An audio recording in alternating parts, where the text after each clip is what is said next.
ദൈവനാമത്തിന് മഹത്വമുണ്ടായിരിക്കട്ടെ. എൻ്റെ പേര് ജോസ്നി. ഇടുക്കി ജില്ലയിൽ തൊടുപുഴ എന്ന സ്ഥലത്തു നിന്ന് വരുന്നു. ഞാൻ ആദ്യമായി ഇവിടെ വന്ന് ഉടമ്പടി എടുക്കുന്നത് 10/2/2023 എനിക്ക് കൃപാസനത്തിനെക്കുറിച്ച് അങ്ങനെയൊന്നും അറിവുണ്ടായിരുന്നില്ല. എൻ്റെ ഒരു കസിൻ വഴിയാണ് ഞാനിവിടെ എത്തുന്നത്. ഞാൻ വരാനുണ്ടായ കാരണം രണ്ട് കാര്യമാണ്.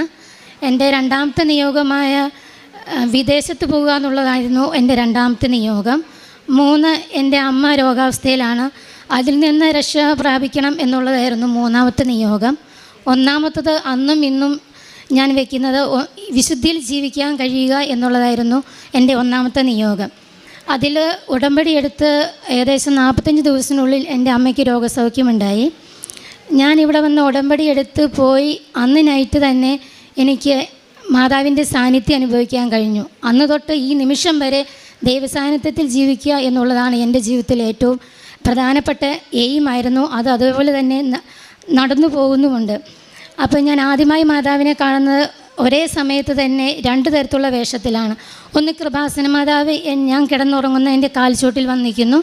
എൻ്റെ ഇടത് സൈഡിലായിട്ട് വൈറ്റും മഞ്ഞ കളറുള്ള ഡ്രസ്സ് ധരിച്ചാണ് മാതാവ് നിൽക്കുന്നത്.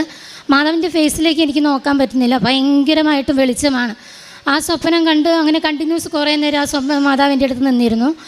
അതിനുശേഷം സ്വപ്നം കണ്ട് എണീറ്റ് കഴിഞ്ഞപ്പോൾ എനിക്ക് മനസ്സിലായി, എനിക്ക് മാതാവിൻ്റെ മുഖത്ത് നോക്കാൻ പോലുള്ള യോഗ്യതയില്ല. അതായത് ഞാൻ ആത്മീയമായി ഒത്തിരി വളരേണ്ടിയിരിക്കുന്നു എന്നുള്ളത് ആ സ്വപ്നത്തിൽ നിന്നും എനിക്ക് മനസ്സിലായി. അന്ന് തൊട്ട് ഞാൻ ഒത്തിരി സ്വപ്നങ്ങൾ കാണുന്നുണ്ട്.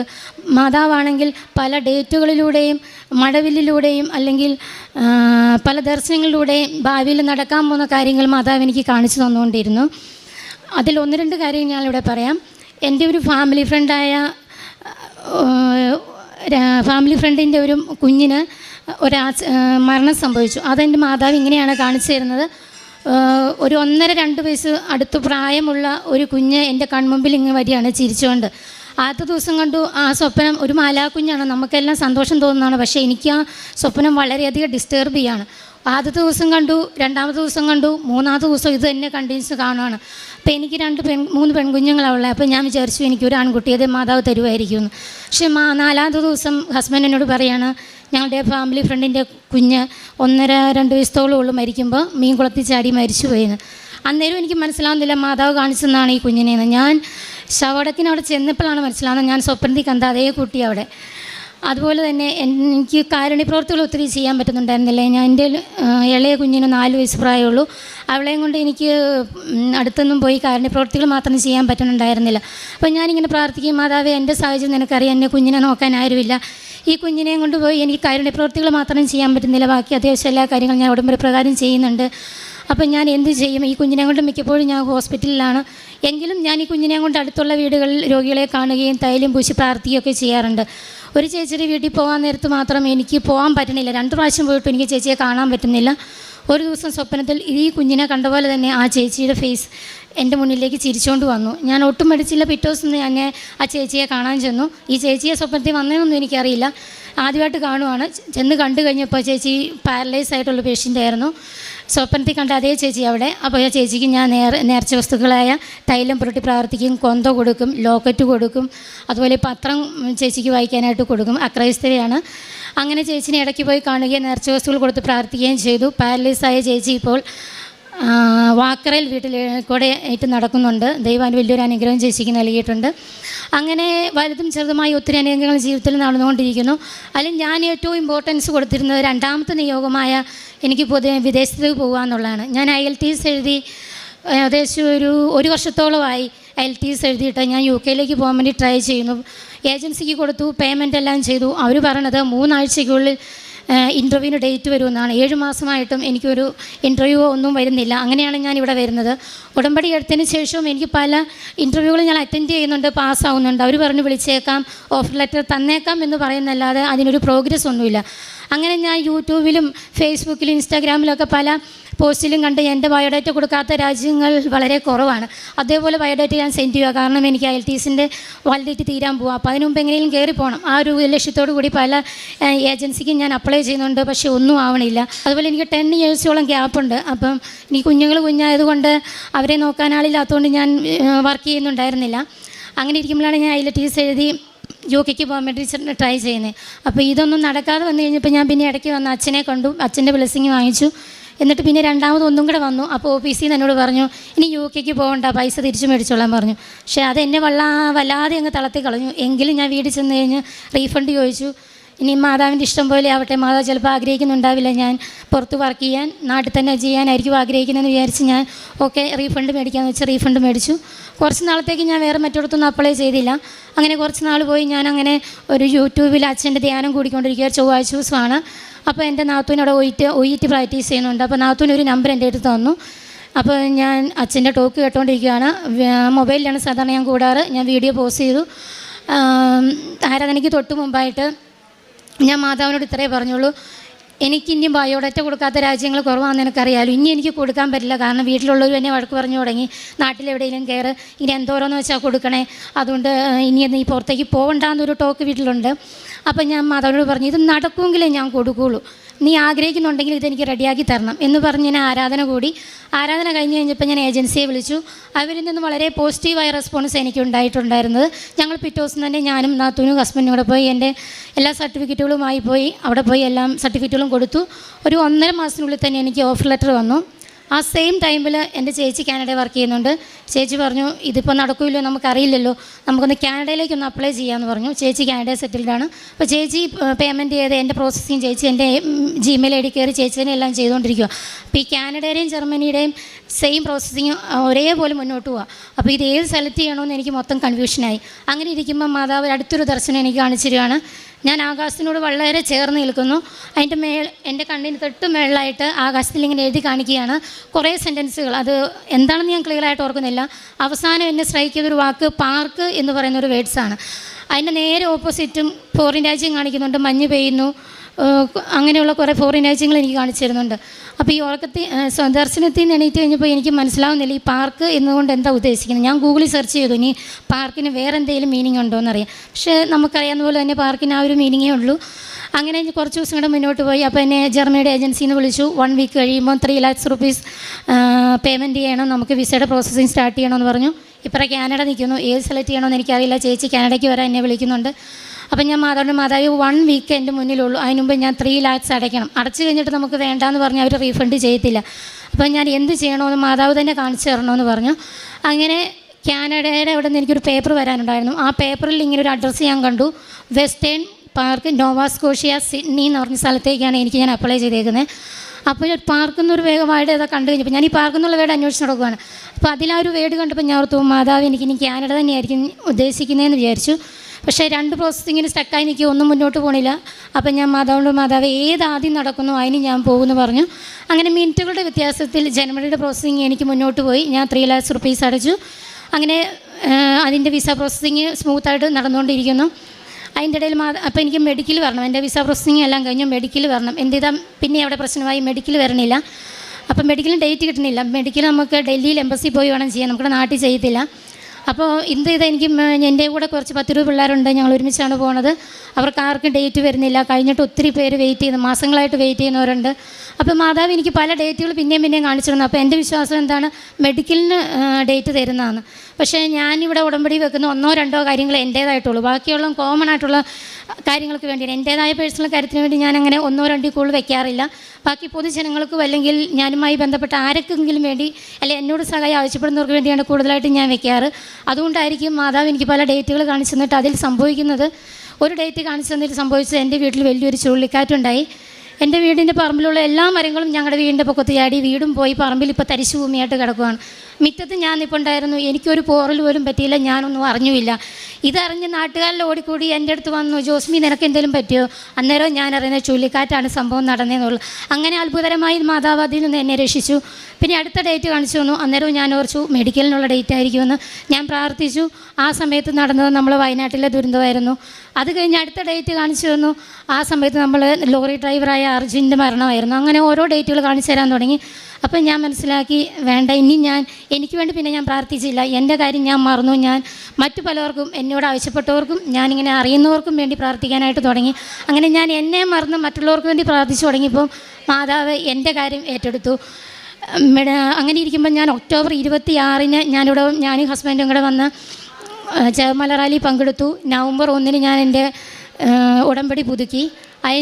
അത് കഴിഞ്ഞ് ഒരു 5 ദിവസം കഴിഞ്ഞപ്പം എൻ്റെ ഫ്രണ്ടിന് മെഡിക്കലിന് ഡേറ്റ് വന്നു. ഒരു വീക്കിൻ്റെ വ്യത്യാസത്തിൽ എനിക്കും വന്നു മെഡിക്കലിന് ഡേറ്റ്. മെഡിക്കൽ ജനുവരി 16 എനിക്ക് എംബസിയിൽ, ഡൽഹി എംബസി വെച്ച്. അതിനു മുമ്പ് ഞാൻ മാതാവിൻ്റെ അടുത്ത് ഇങ്ങനെ പ്രാർത്ഥിച്ചു, മാതാവേ ഒത്തിരി പേര് മെഡിക്കൽ കഴിഞ്ഞ് ഇങ്ങനെ നിൽക്കുന്നുണ്ട്, അവർക്ക് ആർക്കും വിസ വരണില്ല. ഞാൻ പോകുന്നതിന് മുമ്പായിട്ട് ആർക്കെങ്കിലും ഒരാൾക്ക് വിസ വന്നെന്ന് കേട്ടിരുന്നേ എനിക്ക് സമാധാനത്തോടെ പോകാമായിരുന്നല്ലോ. ഒത്തിരി പേര് ഇങ്ങനെ ടെൻഷൻ അടിച്ച് ഇപ്പോൾ ഇത്രയും പൈസ മുടക്കി ഇത്രയും നാളുകളായി വെയിറ്റ് ചെയ്യുന്നു, ആർക്കെങ്കിലും ഒന്ന് വന്ന് കേട്ടിരുന്നേ സന്തോഷമായിരുന്നല്ലോ മാതാവേ എന്ന് പറഞ്ഞു. അതുപോലെ തന്നെ ഞാൻ പോകുന്നതിന് 2 ദിവസം മുമ്പ് ഒരാൾക്കല്ല 3 പേർക്ക് വിസ വന്നു. അതേപോലെ ഞാൻ മെഡിക്കൽ കഴിഞ്ഞ് വന്ന് 13-ാം ദിവസം, എനിക്ക് തോന്നുന്നു വേറെ ആർക്കും അത്രയും ഫാസ്റ്റായിട്ട് കിട്ടിയിട്ടില്ല, എനിക്ക് 13-ാം ദിവസം വിസ വന്നു. കാരണം സാധാരണ എല്ലാവർക്കും 60 അല്ലെ 90 ദിവസത്തിനുള്ള വിസ വരേണ്ടത്, എനിക്ക് ഫാസ്റ്റായിട്ട് തന്നെ വിസ വന്നു. അതും മാതാവ് എനിക്ക് കാണിച്ചു തരുന്നുണ്ട്, വിസ എന്നാ വരുന്നതെന്നും നീ പെട്ടെന്ന് തന്നെ കയറിപ്പോൾ. എനിക്ക് റെഡിയാവാനുള്ള സമയമില്ല, എനിക്ക് മിനിഞ്ഞാന്ന വിസ വരുന്നത്, ഈ ബുധനാഴ്ച എനിക്ക് അവർ ടിക്കറ്റും എടുത്തു, എനിക്ക് റെഡിയാവാൻ പോലും സമയമില്ല, അതുപോലും മാതാവ് എനിക്ക് കാണിച്ചു തരുന്നുണ്ട്. അതുപോലെ മാതാവ് ഞാൻ പോകുന്ന സ്ഥലത്ത് എന്നെയും കൂട്ടി 2-3 പ്രാവശ്യം എന്നെ ജർമ്മനിയിൽ മാതാവിൻ്റെ കൂടെ ഞാൻ പോയിട്ടുണ്ട്. ഈ സ്ഥലം ക്ലിയറായിട്ട് ഓർമ്മയില്ലല്ലോ, എന്നെ കൊണ്ടുപോയതായിട്ട് എനിക്ക് കൃത്യമായിട്ട് ഓർമ്മയുണ്ട്. അങ്ങനെ വലുതും ചെറുതുമായി ഒത്തിരി അനുഗ്രഹങ്ങൾ നൽകിയ എൻ്റെ അമ്മ മാതാവിനും ഈശോയ്ക്കും 1000 നന്ദി പറയുന്നു. അതുപോലെ എൻ്റെ കാരുണ്യപ്രവൃത്തി എന്ന് പറയുന്നത്, എന്നെ പ്രാർത്ഥിച്ച മാതാവേ, ഞാൻ വീടിൻ്റെ അടുത്ത് പലർക്കും ചെയ്തു കൊടുക്കുന്നതിൽ ഞാൻ അത്ര സാറ്റിസ്ഫൈഡ് അല്ല, എന്തൊക്കെയോ ചെയ്യണമെന്ന് എൻ്റെ മനസ്സിൽ ആഗ്രഹമുണ്ട്. അതിനുവേണ്ടി എനിക്ക് മാതാവ് എന്തെങ്കിലും ചെയ്തു തരണമെന്ന് ഞാൻ പ്രാർത്ഥിക്കുമായിരുന്നു. അങ്ങനെ എൻ്റെ വീടിൻ്റെ തൊട്ട് താഴെ ഒരു ചേച്ചി, ഓൾറെഡി ചേച്ചി വയ്യാണ്ടിരിക്കുകയാണ്, ചേച്ചിയുടെ കണ്ണ് കാണത്തില്ല, ഷുഗർ വന്ന് കണ്ണിൻ്റെ കാഴ്ചശക്തി നഷ്ടപ്പെട്ടു. ചേച്ചിക്ക് വാക്കറിലാണ് നടക്കുന്നത്. ചേച്ചി ഒരു ദിവസം വീണു, ബെഡാന്ന് വിചാരിച്ചിരുന്നാണ്, നിലത്തേക്ക് വീണു. ചേച്ചിയുടെ ഹിപ്പിനാണ് പറ്റിയിരിക്കുന്നത്. ചേച്ചിനെ ഹോസ്പിറ്റലിൽ അഡ്മിറ്റ് ചെയ്തു. 1 വീക്ക് കഴിഞ്ഞ് ഡിസ്ചാർജായി വന്നു. ചേച്ചിനെ നോക്കാൻ ആരുമില്ല, വയസ്സായ പ്രായമായ ഒരു ഹസ്ബൻഡ് മാത്രമേ ഉണ്ടായിരുന്നുള്ളൂ. അപ്പോൾ ഞാൻ ചെല്ലുമ്പോൾ ചേച്ചി ഇങ്ങനെ കരച്ചില്ല, നല്ല ദൈവവിശ്വാസിയാണ്. ചേച്ചി ഇങ്ങനെയാണ് പ്രാർത്ഥിക്കുന്നത്, എൻ്റെ ആത്മാവിന് കൂട്ടായിരിക്കണമെന്ന്. കാരണം ചേച്ചിയുടെ കൈവിരൽ പോലും അനക്കാൻ പറ്റത്തില്ല, ആ ചേട്ടനൊന്നും ചെയ്യാനും അറിയത്തില്ല. അന്ന് തൊട്ട് ഒരു 7-8 മാസത്തോളം ചേച്ചിയുടെ സർവ്വകാര്യം ഞാൻ പോയിന്ന് ചെയ്തു. കുഞ്ഞുള്ളപ്പോഴും ഇല്ലാത്തപ്പോഴും എല്ലാം ചേച്ചിയുടെ എല്ലാ കാര്യങ്ങളും ചെയ്തു കൊടുക്കാൻ മാതാവ് എനിക്കായിട്ട് തന്നതാണ്. ഞാനത് ചെയ്തു കൊടുക്കാൻ എനിക്ക് കഴിഞ്ഞു. അതുപോലെ എൻ്റെ വീട്ടിലും എൻ്റെ ഹസ്ബൻഡിന് വേണ്ടി അടുത്തും പല രോഗികളെ കാണുക, നേർച്ച വസ്തുക്കൾ കൊടുക്കുകയും. പലരും പറയും, രോഗികളുടെ അടുത്ത് ചെല്ലുമ്പോൾ അവർ പറയും മാതാവായിട്ടാണ് കൊച്ചിനെ എൻ്റെ അടുത്ത് കൊണ്ടുവന്നതെന്ന്. അങ്ങനെ കേൾക്കുമ്പോൾ തന്നെ വലിയൊരു സന്തോഷമാണ്. അങ്ങനെ എനിക്ക് കാരുണ്യ പ്രവൃത്തികൾ ചെയ്യാൻ പറ്റി. അതുപോലെ പത്രമാണേലും ഇവിടെ നിന്ന് മേടിച്ചുകൊണ്ട് പോകുന്ന എല്ലാ പത്രങ്ങളും ആദ്യം പ്രാർത്ഥിച്ചു കൊടുക്കണമെന്ന് സത്യം പറഞ്ഞ് എനിക്ക് അറിയില്ലായിരുന്നില്ല. ഇപ്പം ഞാൻ സങ്കടത്തോടെ ഒരു കാര്യം പറയട്ടെ, ഇപ്പോൾ കിട്ടുന്ന പലയിടത്തും ഞാൻ കാണുന്നുണ്ട് പത്രമൊക്കെ കുരിശടിയിലും പള്ളിയിലൊക്കെ വെറുതെ ഇട്ടിട്ട് പോകുന്നു. അതൊക്കെ ഞാൻ എടുത്ത് മറ്റുള്ളവർക്ക് കൊണ്ടേ കൊടുക്കാറുണ്ട്. അതുപോലെ ഇപ്പം ഞാൻ ഇങ്ങനെ പ്രാർത്ഥിച്ചു കൊടുക്കാം, മാതാവേ നീ ആർക്ക് കൊടുക്കണമെന്ന് ആഗ്രഹിക്കുന്നു അവരെ എൻ്റെ മുന്നിൽ എത്തിക്കണം. അങ്ങനെ ഞാൻ പ്രാർത്ഥിച്ച് വിശ്വാസമാണ് ചൊല്ലി എൻ്റെ മനസ്സിൽ തോന്നിക്കും ഇന്ന ആൾക്ക് കൊടുക്കണമെന്ന്, അങ്ങനെ കൊടുക്കും. അതുപോലെ ലോക്കറ്റ്, കൊന്ത, നേർച്ച വസ്തുക്കളായ ഉപ്പ്, തേന്, ഇതെല്ലാം ഞാൻ ഇവിടുന്ന് ആവശ്യത്തിന് മേടിച്ചുകൊണ്ട് പോയി പത്രം കൊടുക്കുന്നതിനേക്കാൾ കൂടുതലായി സന്തോഷത്തോടെ ഞാൻ കൊടുക്കും. അതുപോലെ ഡൽഹി 2 പ്രാവശ്യം പോയപ്പോഴും ഞാൻ ഇവിടുന്ന് പത്രം, മലയാളം പത്രവും ഹിന്ദി പത്രം വാങ്ങിച്ചുകൊണ്ട് പോയി അതും കൊടുത്തു. അതുപോലെ മൊബൈലിലൂടെ ആണെങ്കിലും വാട്സപ്പിലൂടെ ഡെയിലി ഞാൻ എല്ലാവർക്കും ഇപ്പോഴത്തെ അവർ ഡെയിലി ബ്രെഡും അതുപോലെ ധ്യാനങ്ങളും സാക്ഷ്യങ്ങളൊക്കെ അയച്ചു കൊടുക്കാറുണ്ട്. ഞാൻ വഴി പലരും ഇവിടെ വന്ന് ഉടമ്പടി എടുക്കുകയും ഓൺലൈൻ ഉടമ്പടി എടുക്കുകയൊക്കെ ചെയ്തിട്ടുണ്ട്. ഇങ്ങനെ പലതും ചെറുതുമായി ചെയ്തിട്ടുള്ള എല്ലാ ഉപകാരങ്ങൾക്കും അമ്മ മാതാവിനും ഈശോയ്ക്കും 1000 നന്ദി പറയുന്നു. ഇനിയും നമ്മളെ ഓരോരുത്തരെയും ദൈവം സമൃദ്ധമായി അനുഗ്രഹിക്കട്ടെ. Thank you. ജോയൽ പ്രവാചകൻ്റെ പുസ്തകം 2-ാം അധ്യായം 28 മുതലുള്ള തിരുവചനങ്ങളിൽ, അന്ന് ഇങ്ങനെ സംഭവിക്കും, എല്ലാവരുടെയും മേൽ എൻ്റെ ആത്മാവിനെ ഞാൻ വർഷിക്കും, നിങ്ങളുടെ പുത്രന്മാരും പുത്രിമാരും പ്രവചിക്കും, ആ നിങ്ങളുടെ വൃദ്ധന്മാർ സ്വപ്നങ്ങൾ കാണും, യുവാക്കൾക്ക് ദർശനങ്ങളുണ്ടാകും. ആ നാളുകളിൽ എൻ്റെ ദാസന്മാരുടെയും ദാസിമാരുടെയും മേൽ എൻ്റെ ആത്മാവിനെ ഞാൻ വർഷിക്കും.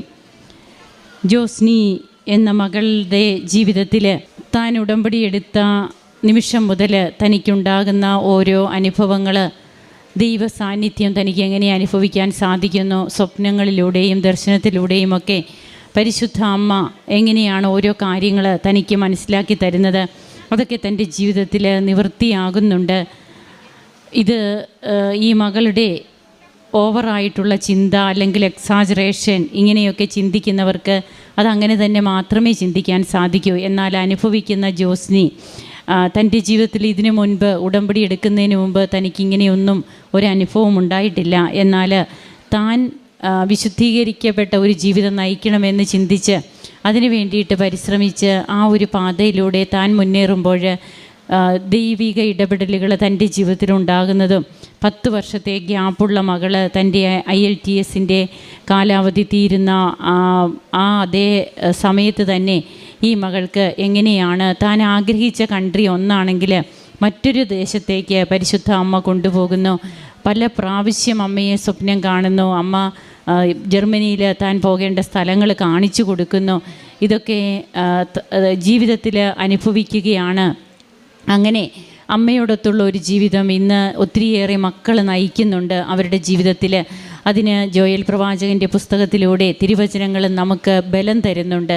നിങ്ങളുടെ യുവാക്കൾക്ക് ദർശനങ്ങളുണ്ടാകും, പുത്രിപുത്രന്മാർ പ്രവചിക്കും, വൃദ്ധന്മാർ സ്വപ്നങ്ങൾ കാണും. ഇന്ന് കൃപാസനത്തിലെ പ്രാർത്ഥനയിലൂടെയും പ്രവർത്തനങ്ങളിലൂടെയും ഉടമ്പടി ഒരു പ്രാർത്ഥന മാത്രമല്ല, ചൊല്ലുന്ന പ്രാർത്ഥനയല്ല, ചെയ്യുന്ന പദ്ധതിയാണ്. തനിക്ക് എങ്ങനെയൊക്കെയാണ് തൻ്റെ കാരുണ്യ പ്രവർത്തനങ്ങൾ ചെയ്യുവാനായിട്ട് താൻ സമയവും സാഹചര്യവും കണ്ടെത്തുന്നത് എല്ലാം ഈ വകൾ പങ്കുവെക്കുന്നുണ്ട്.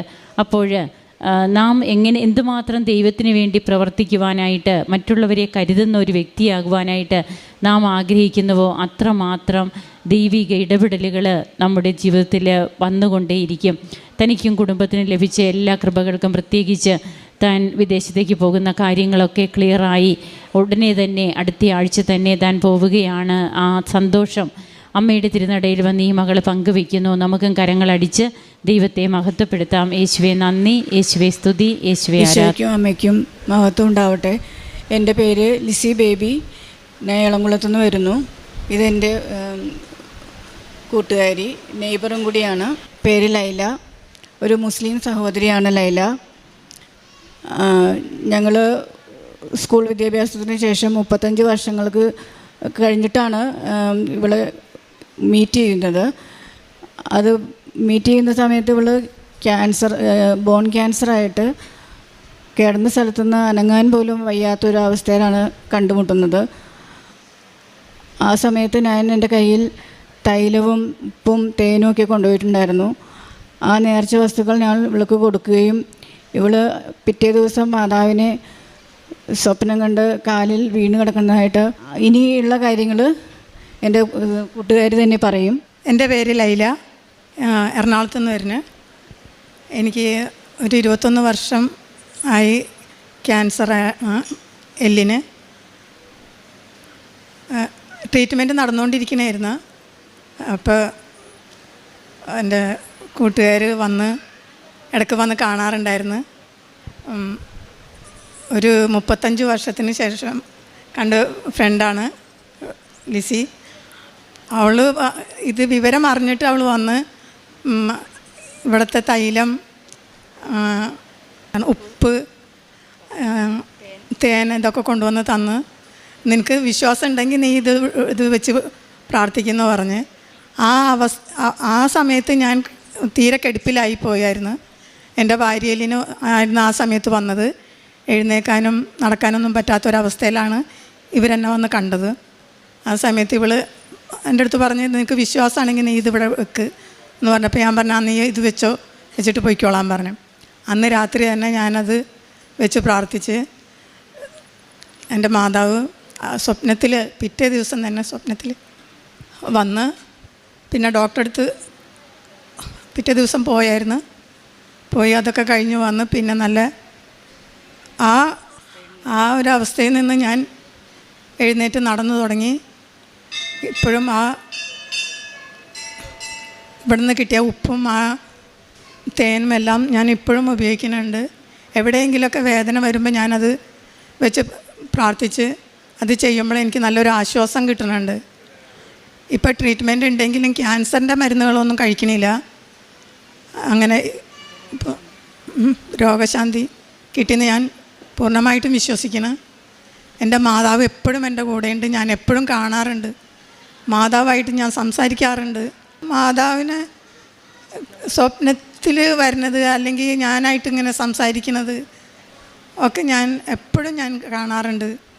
അത് എനിക്ക് ഭയങ്കര, അത് പറഞ്ഞാൽ ആരെങ്കിലും വിശ്വസിക്കുമെന്ന് എനിക്ക് അറിഞ്ഞുകൂടാ. അത്രയ്ക്കും ഞാൻ മാതാവായിട്ട് അടുത്തിട്ടുണ്ട്. എനിക്ക് മാതാവുണ്ട്. എൻ്റെ എല്ലാതും എൻ്റെ മാതാവാണ്. ഇവിടെ ഇപ്പോൾ ഈ നിൽക്കാൻ ഇവിടം വരെ എത്താനും എൻ്റെ ഈ ഫ്രണ്ട്സ് അതിനൊരു നിമിത്തമായി. അതൊന്നും ഒട്ടും മറക്കാൻ പറ്റില്ല. അവൾക്ക് സന്തോഷാധിക്യം കൊണ്ട് പറയാനായിട്ട് പറ്റുന്നില്ല. ശരിക്കും പറഞ്ഞാൽ അവളുടെ ഈ അവസ്ഥയിൽ എത്തിച്ചേർന്നത് മാതാവാണ് ഒരു കാരണമായത്. ഇവളുടെ രോഗത്തിന് വേണ്ടിയിട്ട് ഞാൻ നിയോഗത്തിൽ വെച്ചിരുന്നു രോഗസൗഖ്യം കിട്ടാനായിട്ട്. എന്തായാലും ഇന്നത്തെ ഈ അവസ്ഥയിൽ ഇവൾ ശരിക്കും തീർത്തും ഒറ്റപ്പെട്ട് ഒരു വീട്ടിൽ ഒരു നെഗറ്റീവ് എനർജിയുള്ള ഒരു വീട്ടിൽ ഒറ്റയ്ക്ക് കഴിയണ പോലത്തെ ഒരു അവസ്ഥയിലായിരുന്നു. ഇപ്പോൾ അവൾക്ക് ചുറ്റിനും എല്ലാവരും ഉണ്ട്, ഫ്രണ്ട്സും വീട്ടുകാരും. അവളുടെ വീട്ടിൽ ഇപ്പോൾ ചെല്ലുമ്പോൾ തന്നെ ഒരു പോസിറ്റീവ് ഫീലാണ്. അവളിങ്ങനെ നടക്കുന്നത് കാണുമ്പോൾ തന്നെ നമുക്ക് അത്ഭുതം തോന്നുന്ന അത്രയും ഒരു വലിയൊരു അനുഗ്രഹമാണ് മാതാവും ഈശോയും അവൾക്ക് നൽകിയിരിക്കുന്നത്. ഈ അനുഗ്രഹത്തിന് ഞാൻ അവൾക്ക് നന്ദി പറയുന്നു. മാതാവിന് ഒരുപാട് 1000 നന്ദി പറഞ്ഞാലും മതിയാവില്ല ഈ ഒരു അവസരത്തിൽ. ഇനി ഞാൻ എൻ്റെ ഒരു നിയോഗം പറയുകയാണ്. ഞാൻ ഒരു പ്രൈവറ്റ് സ്കൂളിൽ ടീച്ചറായിരുന്നു. 28 വർഷം ഞാൻ ടീച്ചറായിട്ട് വർക്ക് ചെയ്തതിന് ശേഷം വോളണ്ടറി റിട്ടയർമെൻ്റ് എടുത്തതായിരുന്നു. അതിനുശേഷം റിട്ടയർമെൻറ്റിൻ്റെ പ്രായമായപ്പോൾ ഞാനൊന്ന് പെൻഷന് വേണ്ടിയിട്ട് ഒരു അപേക്ഷ വെച്ചു. പക്ഷേ 1 വർഷമായിട്ടും അത് ശരിയാവാതെ ആയപ്പോൾ ഓഫീസിലുള്ളവരെ സമീപിച്ച് അവർക്ക് പറ്റുന്ന രീതിയിലൊക്കെ ചെയ്തിട്ടും അത് ഒന്നും ശരിയാവുന്നുണ്ടായിരുന്നില്ല. പിന്നെ പുറത്തൊരു പ്രൈവറ്റ് ഏജൻസിനെ സമീപിച്ച് അതിൻ്റെ വേണ്ട കാര്യങ്ങൾ ഞങ്ങൾ മുന്നോട്ട് കൊണ്ടുപോകാൻ നോക്കിയെങ്കിലും ആ ഏജൻറ്റ് എത്ര ശ്രമിച്ചിട്ടും അത് ശരിയാവുന്നുണ്ടായിരുന്നില്ല. അവർ പിന്നെ അവസാനം PFൻ്റെ ഓഫീസിൽ തന്നെ നേരിട്ട് പോകാൻ പറഞ്ഞു. അവിടെ ചെന്ന് അവിടുത്തെ സ്റ്റാഫും അവർക്ക് പറ്റുന്ന രീതിയിലൊക്കെ അവർ മെയിലിൽ ചെക്ക് ചെയ്തിട്ടും അവർ പറയണത് ഇത് ഓൾറെഡി എടുത്തതാണെന്നുള്ള രീതിയിലാണ് പറയണത്. അവർക്കൊന്നും ചെയ്യാനായിട്ട് അതിലില്ല എന്നുള്ള രീതിയിൽ ഒരു ഫുൾ സ്റ്റോപ്പ് ഇട്ട പോലത്തെ ഒരു റിപ്ലൈ ആണ് അവരുടെ അടുത്ത് നിന്ന് കിട്ടിയത്. അങ്ങനെ ഇരിക്കുമ്പോൾ ഞങ്ങളുടെ ഈ ഒരു വിഷമസന്ധിയിൽ അവിടെ ഒരു പുറത്തുനിന്നുള്ള ഒരു PR വന്നിട്ടുണ്ടായിരുന്നു. ആ മാഡം ഞാനൊന്ന് നോക്കട്ടെ എന്ന് പറഞ്ഞിട്ട് അവിടെ നിന്ന് ചെക്ക് ചെയ്തിട്ട് മെയിൽ ചെക്ക് ചെയ്ത് പിന്നെ മൊബൈലിലേക്ക് ആ പുള്ളിക്കാരത്തിൻ്റെ ഒരു ഫ്രണ്ടിനെ വിളിച്ച് സംസാരിച്ച് പിന്നീട് വീണ്ടും മെയിൽ ചെക്ക് ചെയ്യുന്ന സമയത്ത് ഇതിനി ശരിയാവാൻ പോകുന്നില്ല എന്ന് വിചാരിച്ചിട്ട് ഞാനവിടെ നിന്ന് ഒരു കൊന്ത ചെല്ലാമെന്ന് വിചാരിച്ച് കൊന്ത ചൊല്ലി തുടങ്ങി ഒരു സ്വർഗസ്നാപിതാവ് നന്മ നിറഞ്ഞു പറയുമ്പോൾ ചെല്ലുമ്പോഴേക്കും ആ മാഡം പറഞ്ഞു, മാഡത്തിൻ്റെ പെൻഷൻ്റെ ഇതെല്ലാം ഓൾറെഡി അപ്രൂവ് ആയിരിക്കുകയാണ്, ഇനി ഈ മാസം തുടങ്ങി IAS ഉൾപ്പെടെ പെൻഷൻ കിട്ടിത്തുടങ്ങുമെന്ന് പറഞ്ഞു. ശരിക്കും പറഞ്ഞാൽ മാതാവ് ശരിയാക്കി തന്നതായിട്ട് തന്നെയാണ് എൻ്റെ പൂർണ്ണ വിശ്വാസം. ഈ അനുഗ്രഹത്തിന് ഈശോയ്ക്കും മാതാവിന് ഞാൻ നന്ദി പറയുന്നു. വേറെ ഒരു അത്ഭുതം എന്ന് പറഞ്ഞാൽ എനിക്ക് കിട്ടിയ ഒരു അനുഗ്രഹമാണ്. എൻ്റെ ഒരു നടുവിൽ ഒരു ഹെയർ ലൈൻ ഫ്രാക്ചർ ഉണ്ടായിരുന്നു. അതിൻ്റെ പെയിൻ എനിക്ക് കാലിൻ്റെ പാദം വരെ ഉണ്ടായിരുന്നു. ഡോക്ടറെ കണ്ടപ്പോൾ എക്സ്റേ എടുത്തപ്പോഴാണ് മനസ്സിലായത് ഹെയർ ലൈൻ ഫ്രാക്ചർ ഉണ്ടെന്ന്. 2 ആഴ്ച റെസ്റ്റ് എടുക്കാൻ പറഞ്ഞ് മെഡിസിനും ഓയിൽമെൻറ്റൊക്കെ തന്നു. ഞാനത് വീട്ടിൽ വന്നിട്ട് ഉപയോഗിക്കാനൊന്നും പോയില്ല. ഞാൻ വിചാരിച്ചു മാതാവിൻ്റെ തൈലം മാത്രം ഉപയോഗിച്ചാൽ മതിയെന്ന്. എന്തായാലും ആ തൈലം കൊണ്ട് തന്നെ എനിക്ക് പൂർണ്ണ സൗഖ്യം കിട്ടി. 2ാമത്തെ ദിവസം തന്നെ വേദന നല്ല ആശ്വാസം കിട്ടി. ഞാൻ പഴയതുപോലെ തന്നെ എനിക്കെല്ലാം ചെയ്യാൻ പറ്റുന്ന ഒരവസ്ഥയിലേക്ക് വന്നു. ചെറുതും വലുതുമായിട്ട് ഇനിയും ഒരുപാട് അനുഗ്രഹങ്ങൾ മാതാവ് തന്നിട്ടുണ്ട്. എല്ലാ അനുഗ്രഹങ്ങൾക്കും ഈശോയ്ക്കും അമ്മയ്ക്കും നന്ദി പറയുന്നു. കാരുണ്യ പ്രവൃത്തികൾ ഓൾഡ് ഏജ് ഹോമിലും അതുപോലെ സഹായം ആവശ്യമുള്ള പലർക്കും സാമ്പത്തികമായിട്ടും ഭക്ഷണമായിട്ടൊക്കെ എത്തിക്കാറുണ്ട്. പേപ്പർ വിതരണം ചെയ്യാറുണ്ട്. പള്ളിയിൽ ഡെയിലി പോവാറുണ്ട്. അങ്ങനെ ആത്മീയതയിലാണ് ജീവിക്കുന്നത്. ധ്യാനം, അച്ഛൻ്റെ ധ്യാനം എല്ലാ ചൊവ്വാഴ്ചയും മുടങ്ങാതെ കൂടാറുണ്ട്. സാക്ഷ്യങ്ങൾ കേൾക്കാറുണ്ട്. കുടുംബത്തിലെ പ്രാർത്ഥന എല്ലാവരും കൂടി ഇരുന്ന് കുടുംബ പ്രാർത്ഥന ചൊല്ലാറുണ്ട്. അങ്ങനെയെല്ലാം കൃത്യമായി ആത്മീയമായ കാര്യങ്ങളെല്ലാം അനുഷ്ഠിക്കാറുണ്ട്. ഈശോയ്ക്കും അമ്മയ്ക്കും മഹത്വം ഉണ്ടാവട്ടെ. ലൂക്കായുടെ വിശുദ്ധ സുവിശേഷം 1-ാം അധ്യായം 49 ശക്തനായവൻ എനിക്ക് വലിയ കാര്യങ്ങൾ ചെയ്തിരിക്കുന്നു.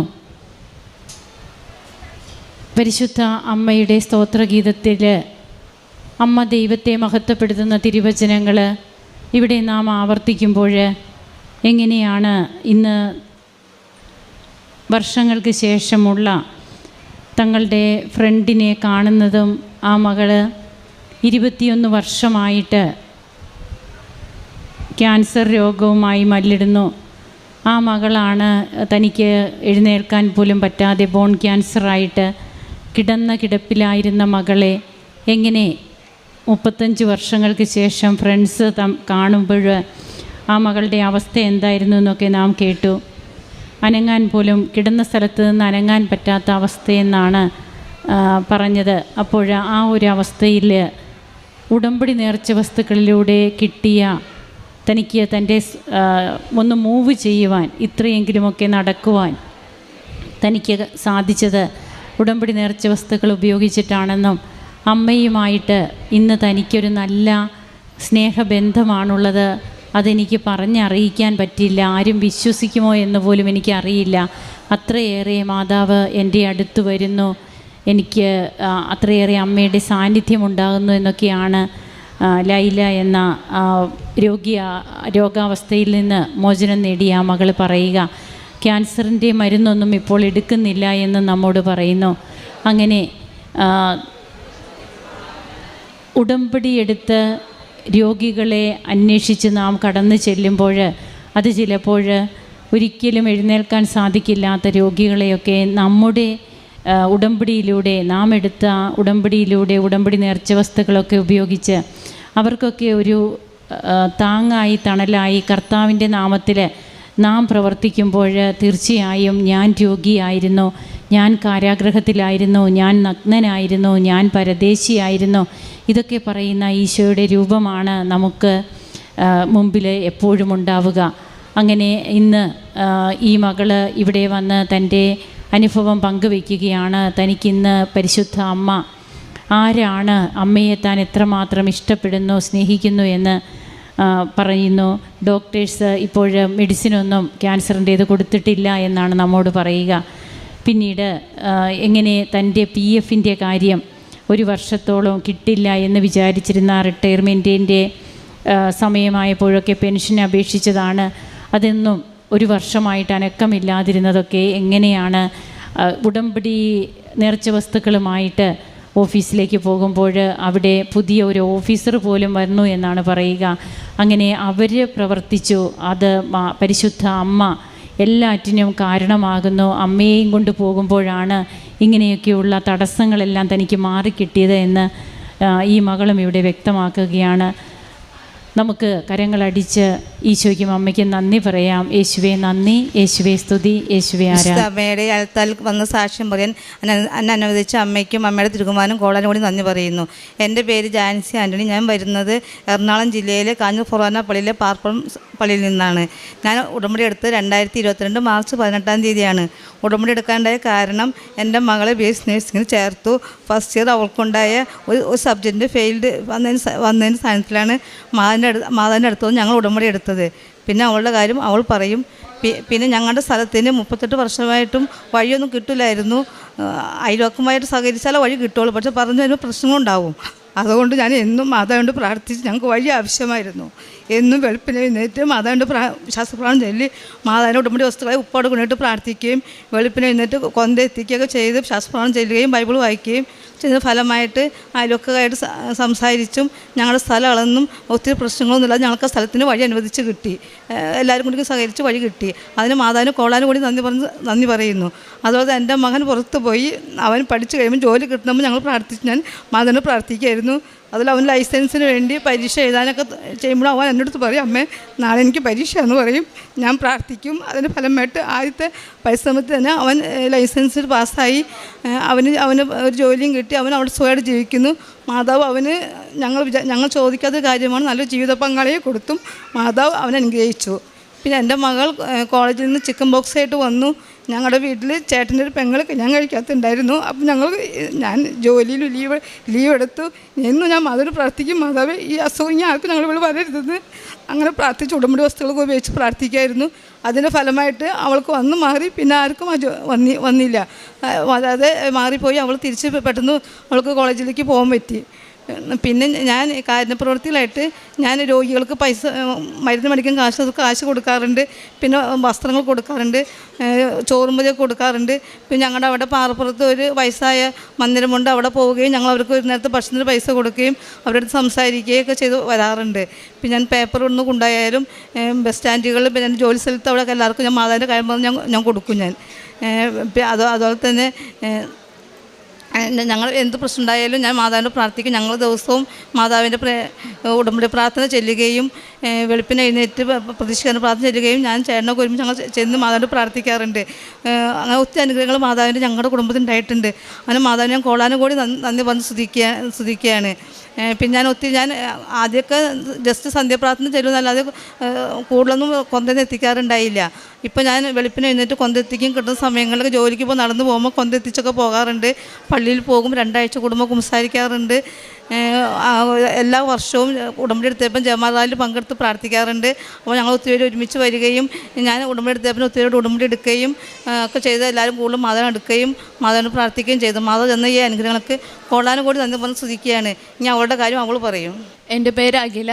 ഞാൻ BSc നേഴ്സിംഗ് കഴിഞ്ഞിപ്പോൾ റീസെൻ്റായിട്ട് പാസ് ഔട്ടായ ബാച്ചാണ്. എനിക്ക് ഫസ്റ്റ് ഇയറിൽ ഒരു സപ്ലി വന്നായിരുന്നു. അപ്പോൾ അതിൻ്റെ ഉടമ്പടി എടുക്കാനായിട്ടല്ല ഞങ്ങളിവിടെ വന്നത്. ഞാനും അമ്മച്ചിയും അപ്പച്ചനും കൂടിയാണ് ഇവിടെ വന്നത്. അപ്പോൾ ജസ്റ്റ് പ്രാർത്ഥിച്ച് പോകാനായിട്ടാണ് ഞങ്ങൾ വന്നത്. അപ്പോൾ ഇവിടെ വന്നപ്പോൾ ഞങ്ങൾ വിചാരിച്ചു ഉടമ്പടി എടുക്കാം. അങ്ങനെ അമ്മ ഉടമ്പടി എടുത്തു. ഉടമ്പടി എടുത്ത് എൻ്റെ നിയോഗമാണ് ആദ്യം തന്നെ വെച്ചത് അമ്മ. എന്നിട്ട് ഞാൻ തിരിച്ച് ഹോസ്റ്റലിൽ പോയി അമ്മ എനിക്ക് ഉടമ്പടി തൈലവും ഉപ്പും തേനും പിന്നെ കാശ് രൂപവും എൻ്റെ കയ്യിൽ തന്നു വിടുമായിരുന്നു. അങ്ങനെ ഞാൻ ഫസ്റ്റ് ഇയർ പാസ്സായി. സെക്കൻഡ് ഇയർ വന്നപ്പോൾ സെക്കൻഡ് ഇയർ എക്സാമിന് സമയം ഞാൻ എന്നും മാതാവിൻ്റെ അടുത്ത് പ്രത്യക്ഷീകരണ പ്രാർത്ഥനയും മുടങ്ങാതെ സന്ധ്യാപ്രാർത്ഥനയും ചെല്ലുമായിരുന്നു. പിന്നെ അമ്മ എനിക്ക് പത്രം ഹോസ്റ്റലിൽ പോകുമ്പോൾ തന്നു വിടുമായിരുന്നു. ഞാനത് എല്ലാവർക്കും കൊടുക്കുമായിരുന്നു. അപ്പം ഞാൻ സെക്കൻഡ് ഇയർ എക്സാമിൻ്റെ സമയത്ത് ഞങ്ങളെന്ന് പറഞ്ഞാൽ രാത്രി എക്സാമിൻ്റെ തലേദിവസം രാത്രി ഉറങ്ങാതിരുന്ന് പഠിക്കുന്ന ഒരു ടൈപ്പാണ്. ഒരു 1 അവറൊക്കെ ഉറങ്ങും. അപ്പോൾ രാവിലെ പിറ്റേ ദിവസം എക്സാമിന് പോകുമ്പോൾ അതിൻ്റേതായ ഓർക്കക്ഷീണം ഞങ്ങൾക്ക് ഉണ്ടാവുന്നതാണ്.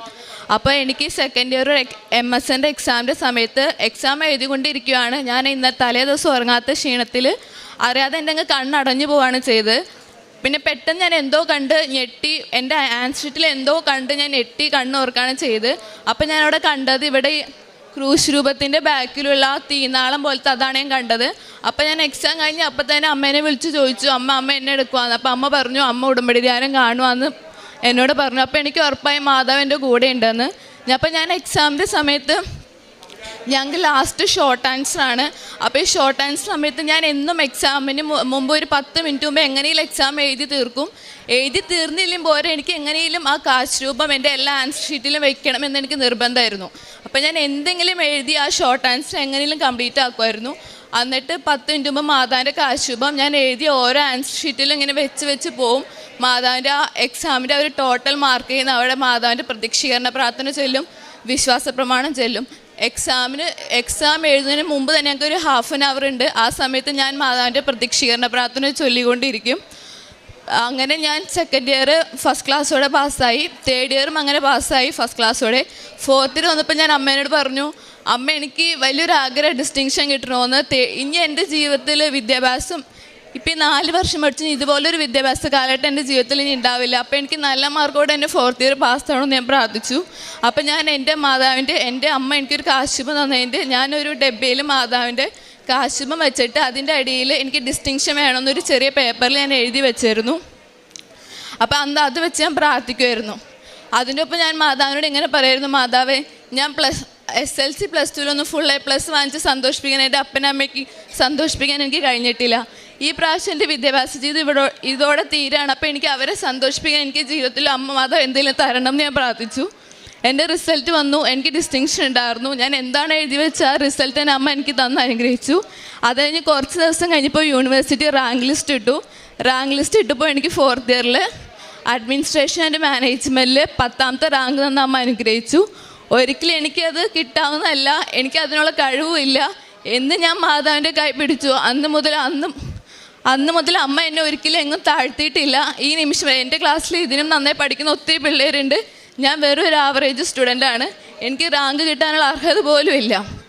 അമ്മ മാതാവ് ഈ റാങ്ക് തന്നെ എന്നെ അനുഗ്രഹിച്ചു. എനിക്കാണെങ്കിലും ഒത്തിരി ആത്മീയമായിട്ട് എന്നെ ഒത്തിരി വളർന്നിട്ടുണ്ട്. എന്നോട് പലപ്പോഴും പിള്ളേർ ഈ സപ്ലി എക്സാമിനൊക്കെ പോകുമ്പോൾ പിള്ളേരിനോട് പ്രാർത്ഥിക്കണമെന്ന് പറയാറുണ്ട്. അത് എപ്പോഴും നോർമലായിട്ട് പറയുന്ന കാര്യങ്ങളാണ്. പക്ഷെ ഞാൻ എന്നോട്ട് ആ മാതാവിനോട് പ്രാർത്ഥിക്കാൻ തുടങ്ങി. അപ്പോൾ എന്നോട് പിള്ളേരൊന്ന് കെട്ടിപ്പിടിച്ച് എന്നോടൊന്ന് പറയാറുണ്ട്, പ്രാർത്ഥിക്കണോട്ടൊന്ന് പറയാറുണ്ട്. എക്സാം കഴിഞ്ഞ് വരുമ്പോൾ എല്ലാവരും കെട്ടിപ്പിടിച്ച് എന്നോട് കരഞ്ഞ് എന്നെ ഉമ്മ വെച്ച് പറഞ്ഞിട്ടുണ്ട്, പ്രാർത്ഥിച്ചതിന് നന്ദി. അതൊക്കെ എനിക്ക് എന്ന് ഞാൻ അമ്മയുടെ കൈ പിടിച്ചു അന്നോട്ട് കിട്ടിയ അനുഭവങ്ങളാണ്. പിന്നെ ഞങ്ങൾ എന്നും എക്സാമിന് പോകുമ്പോൾ എക്സാമിൻ്റെ ഹാളിൽ എക്സാം കഴിഞ്ഞ് വരുമ്പോൾ എക്സാം നടന്ന സെൻറ്ററിൻ്റെ സൈഡിൽ ഞങ്ങൾ കുറച്ച് ഫ്രണ്ട്സ് കൂടി മാതാവിൻ്റെ ഉപ്പിട്ട് പ്രാർത്ഥിക്കും. ഇനിയൊരു എക്സാം എഴുതാൻ ഞങ്ങൾ ഇടവരുത്തല്ലേ എന്ന് പറഞ്ഞ് മാതാവിൻ്റെ ഉപ്പിട്ട് പ്രാർത്ഥിക്കാറുണ്ട്. പിന്നെ കാരുണ്യ പ്രവർത്തികളായിട്ട് ഞാൻ ചെയ്യാറ് പത്രം കൊടുക്കും. പിന്നെ എൻ്റെ മുമ്പിൽ പണ്ടൊക്കെ എനിക്ക് മാതാവിനെ പറ്റി പറയാൻ അല്ലെങ്കിൽ മറ്റുള്ളവരോട് ഇങ്ങനത്തെ കാര്യങ്ങൾ പറയാൻ ഭയങ്കര ബുദ്ധിമുട്ടും നാണക്കേടുമായിരുന്നു. പക്ഷേ ഇന്ന് എനിക്ക് അങ്ങനെ ഒരു ബുദ്ധിമുട്ടില്ല. ആരെങ്കിലും എൻ്റെ മുമ്പിൽ വിഷമിച്ചിരിക്കുന്നുണ്ടെങ്കിൽ എൻ്റെ കയ്യിൽ എപ്പോഴും അമ്മ മാതാവിൻ്റെ കാശുപം തന്നു വിടുമായിരുന്നു. അതിലൊരു കാശുപം ഞാൻ അവർക്ക് കൊണ്ടുപോയി കൊടുക്കും. അപ്പോൾ അവരുടെ മുഖത്തൊരു സന്തോഷമുണ്ട്, അതെനിക്ക് മതി. പിന്നെ ഞാൻ അങ്ങനെ ഒത്തിരി പേര് മാതാവിനോട് പ്രാർത്ഥിക്കാൻ തുടങ്ങിയിട്ടുണ്ട്. ഞങ്ങൾ എല്ലാ ദിവസവും ഹോസ്റ്റലിലായാലും വെളുപ്പിന് 5:30 എണീക്കും. ഞങ്ങൾ ഒരാൾ എണീക്കുമ്പോൾ മറ്റൊരാളെ വിളിക്കും. ഇപ്പം ചാപ്പലിപ്പം ഞാൻ എന്നെ കണ്ടില്ലെങ്കിൽ വേറെ ഒരാളും അങ്ങനെ വന്ന് എന്നെ വിളിച്ച് എണീപ്പിക്കും. അങ്ങനെയാൾ എന്നും ഒരിക്കൽ പോലും മാതാവിൻ്റെ പ്രത്യക്ഷീകരണ പ്രാർത്ഥന മുടക്കിയിട്ടില്ല. എന്ന് ഞങ്ങൾ മുടങ്ങാതെ ചെല്ലും. എക്സാമുള്ള ദിവസങ്ങളായാലും എല്ലാവരും ഒന്ന് പഠിക്കുമ്പോൾ ഞാൻ 5 മണിയാകുമ്പോൾ എത്ര പഠിച്ച് കഴിഞ്ഞില്ലെങ്കിലും റിവിഷൻ ചെയ്ത് കഴിഞ്ഞില്ലെങ്കിലും ഞാൻ 5 മണിയാകുമ്പോൾ ചാപ്പലിൽ പോവും. ചാപ്പലിൽ പോയിട്ട് എന്നും മുട്ടുകുത്തി എന്നും മാതാവിൻ്റെ പ്രത്യക്ഷീകരണ പ്രാർത്ഥനയും കൊന്തയും ചെല്ലാതെ ഞാൻ എക്സാമിന് ഇതുവരെ പോയിട്ടില്ല. അത് എത്ര പഠിച്ച് കഴിഞ്ഞിട്ടില്ലെങ്കിൽ പോലും ഞാൻ അത് ചെയ്തിരിക്കും. പിന്നെ എക്സാം കഴിഞ്ഞ് വരുമ്പോൾ ആയാലും ഞാൻ കൈ വിരിച്ച് പിടിച്ച് 7 പ്രാവശ്യം മാതാവിൻ്റെ പ്രത്യക്ഷീകരണ പ്രാർത്ഥന ചെല്ലാറുണ്ട്. അപ്പം ഞാൻ ഡിസ്റ്റിങ്ഷൻ കിട്ടിക്കഴിഞ്ഞിട്ട് ഞാൻ നേർന്നിരുന്നു മാതാവിൻ്റെ അൽത്താരയിൽ വന്ന് ഞാൻ ഉടമ്പടി എടുക്കുന്നു. അപ്പം കഴിഞ്ഞ മാസം ഫെബ്രുവരി 10 ഇവിടെ വന്ന് ഉടമ്പടി എടുത്തു. പിന്നെ ഞങ്ങൾ വചനം എഴുതാറുണ്ട്. അച്ഛൻ ഇങ്ങനെ ഉടമ്പടി ക്ലാസ്സിൽ പറയുന്നത് ഞാൻ കേട്ടിട്ടുണ്ട്, ഏറ്റവും എളുപ്പ വഴി ഈശോയിൽ നിന്ന് മാതാവിൻ്റെ അനുഗ്രഹം കിട്ടാൻ ഇങ്ങനൊരു വചനം അച്ഛൻ എപ്പോഴും പറയാറുണ്ട്. കൃപാസനമ്മേ പ്രസാദോര മാതാവേ, അമ്മയുടെ പ്രത്യക്ഷീകരണത്തിൻ്റെ സ്ഥിരം സാക്ഷിയേക്ക് യേശുനാമത്തിൽ എന്നെ ഉയർത്തണമേ എന്ന വചനം ഞാൻ എന്നും എക്സാമിന് മുമ്പ് എനിക്കൊരു ബുക്ക് ഉണ്ടായി. ആ ബുക്കിൽ ഫുള്ള് ഞാൻ ആ മാതാവിൻ്റെ വചനം എഴുതി വെച്ചേക്കുന്നത്. അപ്പം ഞാനിങ്ങനെ പ്രാർത്ഥിക്കുമ്പോൾ ഞാൻ പ്രാർത്ഥിക്കുന്ന കാര്യം സാക്ഷ്യം പറയുന്ന പോലെ ആലോചിച്ചായിരുന്നു പ്രാർത്ഥിക്കാറ്. എനിക്കിപ്പോൾ വലിയൊരു ആഗ്രഹമായിരുന്നു ഇവിടെ ഒന്ന് സാക്ഷ്യം പറയണം, ഉടമ്പടി എടുക്കണം. ഇനി മറ്റുള്ളവരിലും ഇപ്പോൾ ആര് വിഷമിച്ചിരുന്നാലും എനിക്ക് ഒന്നേ പറയാനുള്ളൂ, മാതാവിൻ്റെ അടുത്ത് വരിക. അതെനിക്കൊരു നാണക്കേടും തോന്നിയിട്ടില്ല. ഇന്ന് ഞാൻ ഏതൊരു കുഞ്ഞു കാര്യം പറഞ്ഞാൽ പോലും മാതാവ് എനിക്കത് സാധിച്ചു തരും. ഞാൻ ആദ്യമായിട്ട് ഇവിടെ വന്ന് ഒത്തിരി സങ്കടത്തോടെ ഏറ്റവും എൻ്റെ വിഷമാവസ്ഥയിൽ ഞാൻ ഇവിടെ വന്ന് അതിൽ പിന്നെ ഞാൻ ഒരിക്കലും സങ്കടപ്പെട്ടിട്ടില്ല. ഇവിടെ ഞാൻ വന്ന് കരഞ്ഞിരുന്നിട്ടില്ല. എന്നും ഞാൻ മാതാവിൻ്റെ അടുത്ത് റിസൾട്ട് വന്നു കഴിഞ്ഞാൽ എന്നും മാതാവിനോട് നന്ദി പറയാൻ വേണ്ടി വരും. ഇനിയിപ്പോൾ ഞങ്ങൾക്ക് ഗ്രാജുവേഷനാണ്. എനിക്ക് ഒരിക്കലും അർഹിക്കാത്തൊരു വലിയൊരു സ്ഥാനമാണ് മാതാവ് തന്നത്. അതിന് ഞാൻ മാതാവിനോടും ഈശോയോടും കോടാനുകൂടി നന്ദി പറയുന്നു. യെശയ്യാ പ്രവാചകന്റെ പുസ്തകം 40-ാം അധ്യായത്തിൽ 29 മുതലുള്ള തിരുവചനങ്ങൾ അരുളി ചെയ്യുന്നു. തളർന്നവൻ അവിടുന്ന് ബലം നൽകുന്നു, ദുർബലന് ശക്തി പകരുകയും ചെയ്യുന്നു. യുവാക്കൾ പോലും തളരുകയും ക്ഷീണിക്കുകയും ചെയ്തേക്കാം, ചെറുപ്പക്കാർ ശക്തിയേറ്റ് വീഴാം. എന്നാൽ കർത്താവിൽ ആശ്രയിക്കുന്നവർ അവർ കഴുകന്മാരെ പോലെ ചിറകടിച്ചുയരും. അവർ ഓടിയാലും തളരുകയില്ല, നടന്നാൽ ക്ഷീണിക്കുകയുമില്ല. അഖിലയും അമ്മ ജാൻസിയുമാണ് നമ്മോട് അനുഭവങ്ങൾ പങ്കുവെക്കുന്നത്.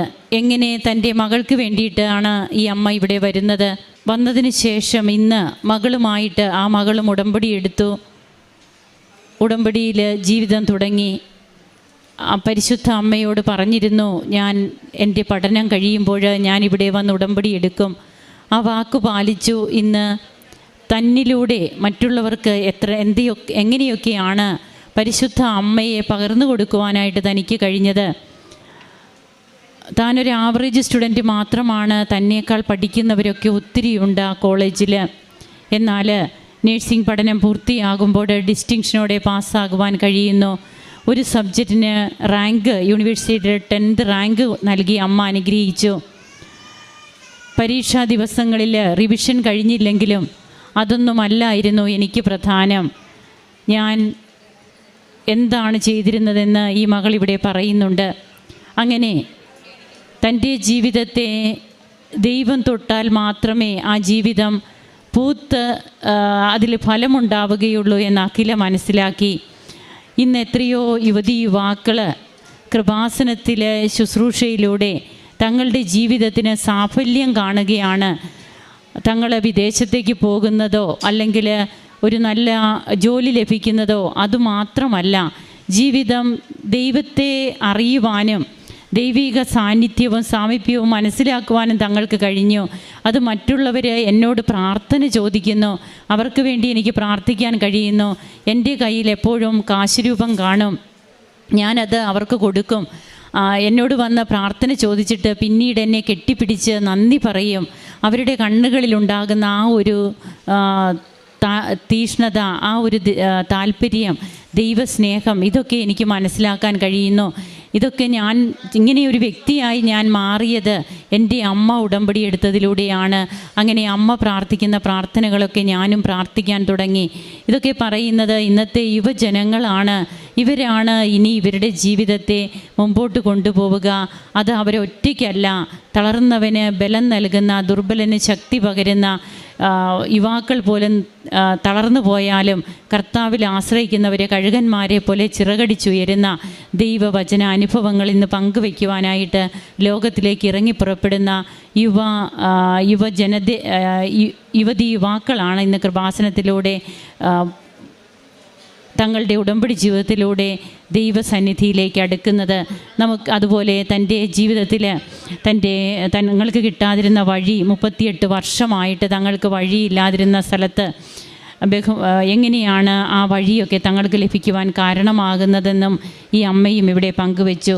അതിന് ഇന്ന് തൻ്റെ ജീവിതത്തിൽ താനും എങ്ങനെ ദൈവത്തോട് കൂടുതൽ ചേർന്ന് നിൽക്കുന്നു, തൻ്റെ ഉടമ്പടി ജീവിതത്തെ കൂടുതൽ ഫലപ്രാപ്തമാക്കുവാനായിട്ട് തനിക്ക് ജോലിയൊക്കെ ഉണ്ട്, ജോലി ഉള്ളപ്പോഴും താൻ എങ്ങനെയാണ് കൂടുതൽ ദൈവത്തിന് വേണ്ടിയിട്ട് സമയം കണ്ടെത്തുന്നതെന്ന് ഇവിടെ അമ്മയും പങ്കുവയ്ക്കുകയുണ്ടായി. നമുക്ക് നമ്മുടെ ജീവിതത്തെ ദൈവം കൂടുതൽ എടുത്തുയർത്തും. നാം ആവറേജാണ്, അല്ലെങ്കിൽ നമുക്ക് മെറിറ്റ് ഇല്ല, ആ ഒരു അവസ്ഥയിലും ദൈവത്തിന് എടുത്തുയർത്തുവാനായിട്ട് അധികം സമയമൊന്നും വേണ്ട. നമ്മുടെ ഒരു ആത്മാർത്ഥത മതി. അതുകൊണ്ടാണ് നാം സീരിയസ് ആയാൽ ദൈവം സിൻസിയറാകും, നാം സിൻസിയറായാൽ ദൈവം സീരിയസ് ആകും. ബഹുമാനപ്പെട്ട VP ജോസഫ് അച്ഛൻ പറയാറുള്ളതാണിത്. നമുക്ക് കരങ്ങളടിച്ച് ദൈവത്തെ മഹത്വപ്പെടുത്താം. ഈശോയ്ക്കും അമ്മയ്ക്കും നന്ദി. സ്തുതിയായിരിക്കട്ടെ. പരിശുദ്ധ അമ്മയ്ക്കും തിരുക്കുമാരനും 1000 നന്ദി. മരിയൻ ഉടമ്പടി വഴി എനിക്ക് ലഭിച്ച അനുഗ്രഹങ്ങൾ സാക്ഷ്യപ്പെടുത്താനാണ് ഞാനിവിടെ ആയിരിക്കുന്നത്. എൻ്റെ പേര് ജോസ്മി. ഞാൻ Changanassery Vadakkekkara saint Mary's church ഇടവകാംഗമാണ്. 2023 നവംബറിലാണ് ഞാൻ ആദ്യമായിട്ട് ഉടമ്പടി എടുക്കുന്നത്. അതിനുമുമ്പ് ഞാൻ ഇവിടെ കൃപാസനത്തിൽ 2 പ്രാവശ്യം വന്നിട്ടുണ്ടെങ്കിലും ഉടമ്പടിയെക്കുറിച്ച് എനിക്ക് വലിയ ധാരണയൊന്നുമില്ലായിരുന്നു. ആകെ കേട്ടിട്ടുള്ളത് കുറച്ച് നെഗറ്റീവ് കമൻസും ട്രോളുകളും ഒക്കെ ആയിരുന്നു. എല്ലാവരെയും പോലെ ജീവിതത്തിൻ്റെ ഒരു വിഷമഘട്ടത്തിൽ എൻ്റെ പ്രഗ്നൻസിയുമായിട്ട് ബന്ധപ്പെട്ട് കുറച്ച് മാനസികമായിട്ടും ശാരീരികമായിട്ടും ഒക്കെ വിഷമിച്ചിരിക്കുന്ന ഒരു അവസരത്തിലാണ് ഞാൻ ഉടമ്പടി എടുക്കുന്നതിനെക്കുറിച്ച് ആലോചിക്കുന്നത്. ആ സമയത്ത് എനിക്ക് ഫോണിൽ ഒത്തിരി സാക്ഷ്യങ്ങൾ കാണാനിട വരികയും അങ്ങനെ ഞാനിവിടെ വന്ന് ഉടമ്പടി എടുക്കുകയും ചെയ്തു. 2018 BTech സിവിൽ എഞ്ചിനീയറിംഗ് പാസ്സായ ഒരാളാണ് ഞാൻ. ഞങ്ങളുടെ ക്ലാസ്സിൽ തന്നെ ടോപ്പ് മാർക്കിൽ പാസ്സായ ഒരാളായിരുന്നു ഞാൻ. അതുകൊണ്ട് തന്നെ എൻ്റെ മെറിറ്റിൽ എനിക്ക് ഭയങ്കര വിശ്വാസമായിരുന്നു. കൊണ്ട് തന്നെ ജോലി ലഭിക്കുമെന്ന് എനിക്ക് നല്ല ഉറപ്പായിരുന്നു. അതുപോലെ തന്നെ എനിക്കൊരു പ്രൈവറ്റ് ഫേമിൽ ജോലി കിട്ടി. ഞാൻ വളരെ കുറച്ച് നാളെ അവിടെ വർക്ക് ചെയ്തുള്ളൂ. അതിനുശേഷം എനിക്ക് ഭയങ്കര ബുദ്ധിമുട്ടായിട്ട് ഞാൻ അവിടെ നിന്ന് റിസൈൻ ചെയ്തു ഇറങ്ങി.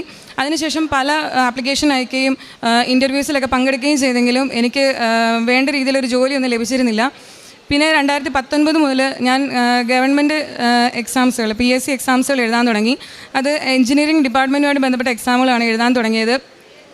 കുറേ എക്സാമുകൾ നോട്ടിഫിക്കേഷൻ വരും, എക്സാം എഴുതും, ഷോർട്ട് ലിസ്റ്റ് വരും, റാങ്ക് ലിസ്റ്റ് വരും. ഇതിലൊക്കെ ഉണ്ടെങ്കിലും എനിക്ക് ജോലി ലഭിക്കത്തക്ക റാങ്ക് ഒന്നും ഇല്ലായിരുന്നു. വേക്കൻസികളെക്കാളും വളരെ കുറഞ്ഞ റാങ്കായിരുന്നു എനിക്കുള്ളതുകൊണ്ട് തന്നെ ജോലി ലഭിക്കില്ലെന്ന് ഏറെക്കുറെ ഉറപ്പുള്ള രീതിയായിരുന്നു. അതുകൊണ്ട് തന്നെ ഞാനിവിടെ ആദ്യമായിട്ട് ഉടമ്പടി എടുക്കുന്ന സമയത്തൊന്നും എൻ്റെ ജോലിക്കാര്യം എൻ്റെ ഒരു നിയോഗമായിട്ട് ഞാൻ എഴുതിയിട്ടില്ലായിരുന്നു. ഞാൻ 4ാമത് ഉടമ്പടി പുതുക്കിയ സമയത്താണ് അച്ഛൻ പറയുന്നത്, നിങ്ങൾ ഒരിക്കലും സാധിക്കത്തില്ലെന്ന് നിങ്ങൾക്ക് തോന്നുന്ന കാര്യം വേണം നിങ്ങൾ ഉടമ്പടിയിൽ എഴുതാൻ, അതാണ് നിങ്ങൾക്ക് സാധിച്ചു കിട്ടുകയെന്ന് എഴുതി. അപ്പോൾ എനിക്ക് ഉറപ്പുള്ള കാര്യമാണ് ആ ലിസ്റ്റിൽ നിന്നൊന്നും എനിക്ക് ജോലി കിട്ടത്തില്ലെന്ന്. അതുകൊണ്ട് തന്നെ ഞാൻ ആ മാതാവിനോട് പറഞ്ഞു, മാതാവേ ഈ ലിസ്റ്റ് തീരാറായി, എനിക്ക് ഇതിനകത്തൊന്നും ജോലി വാങ്ങിച്ചു തരണമെന്ന് പറഞ്ഞ് ഞാനൊരു നിയോഗമായിട്ട് എഴുതി. അതുപോലെ അച്ഛനെ കാണാൻ ഇട കിട്ടിയ സമയത്ത് എൻ്റെ റാങ്ക് ലിസ്റ്റിൽ എൻ്റെ പേരുള്ള ഭാഗം പേപ്പർ ഞാൻ അച്ഛനെ കാണിക്കുകയും അച്ഛൻ അത് മാതാവിൻ്റെ അടുത്ത് കൊണ്ട് ചെന്ന് പ്രാർത്ഥിക്കുകയും ചെയ്തു. അപ്പോൾ എനിക്ക് ഒരു വിശ്വാസം തോന്നി, ചിലപ്പം ജോലി കിട്ടിയേക്കാം. മാതാവിനോട് പ്രാർത്ഥിച്ചതാണ്, നിയോഗമായിട്ട് എഴുതിയതാണ്.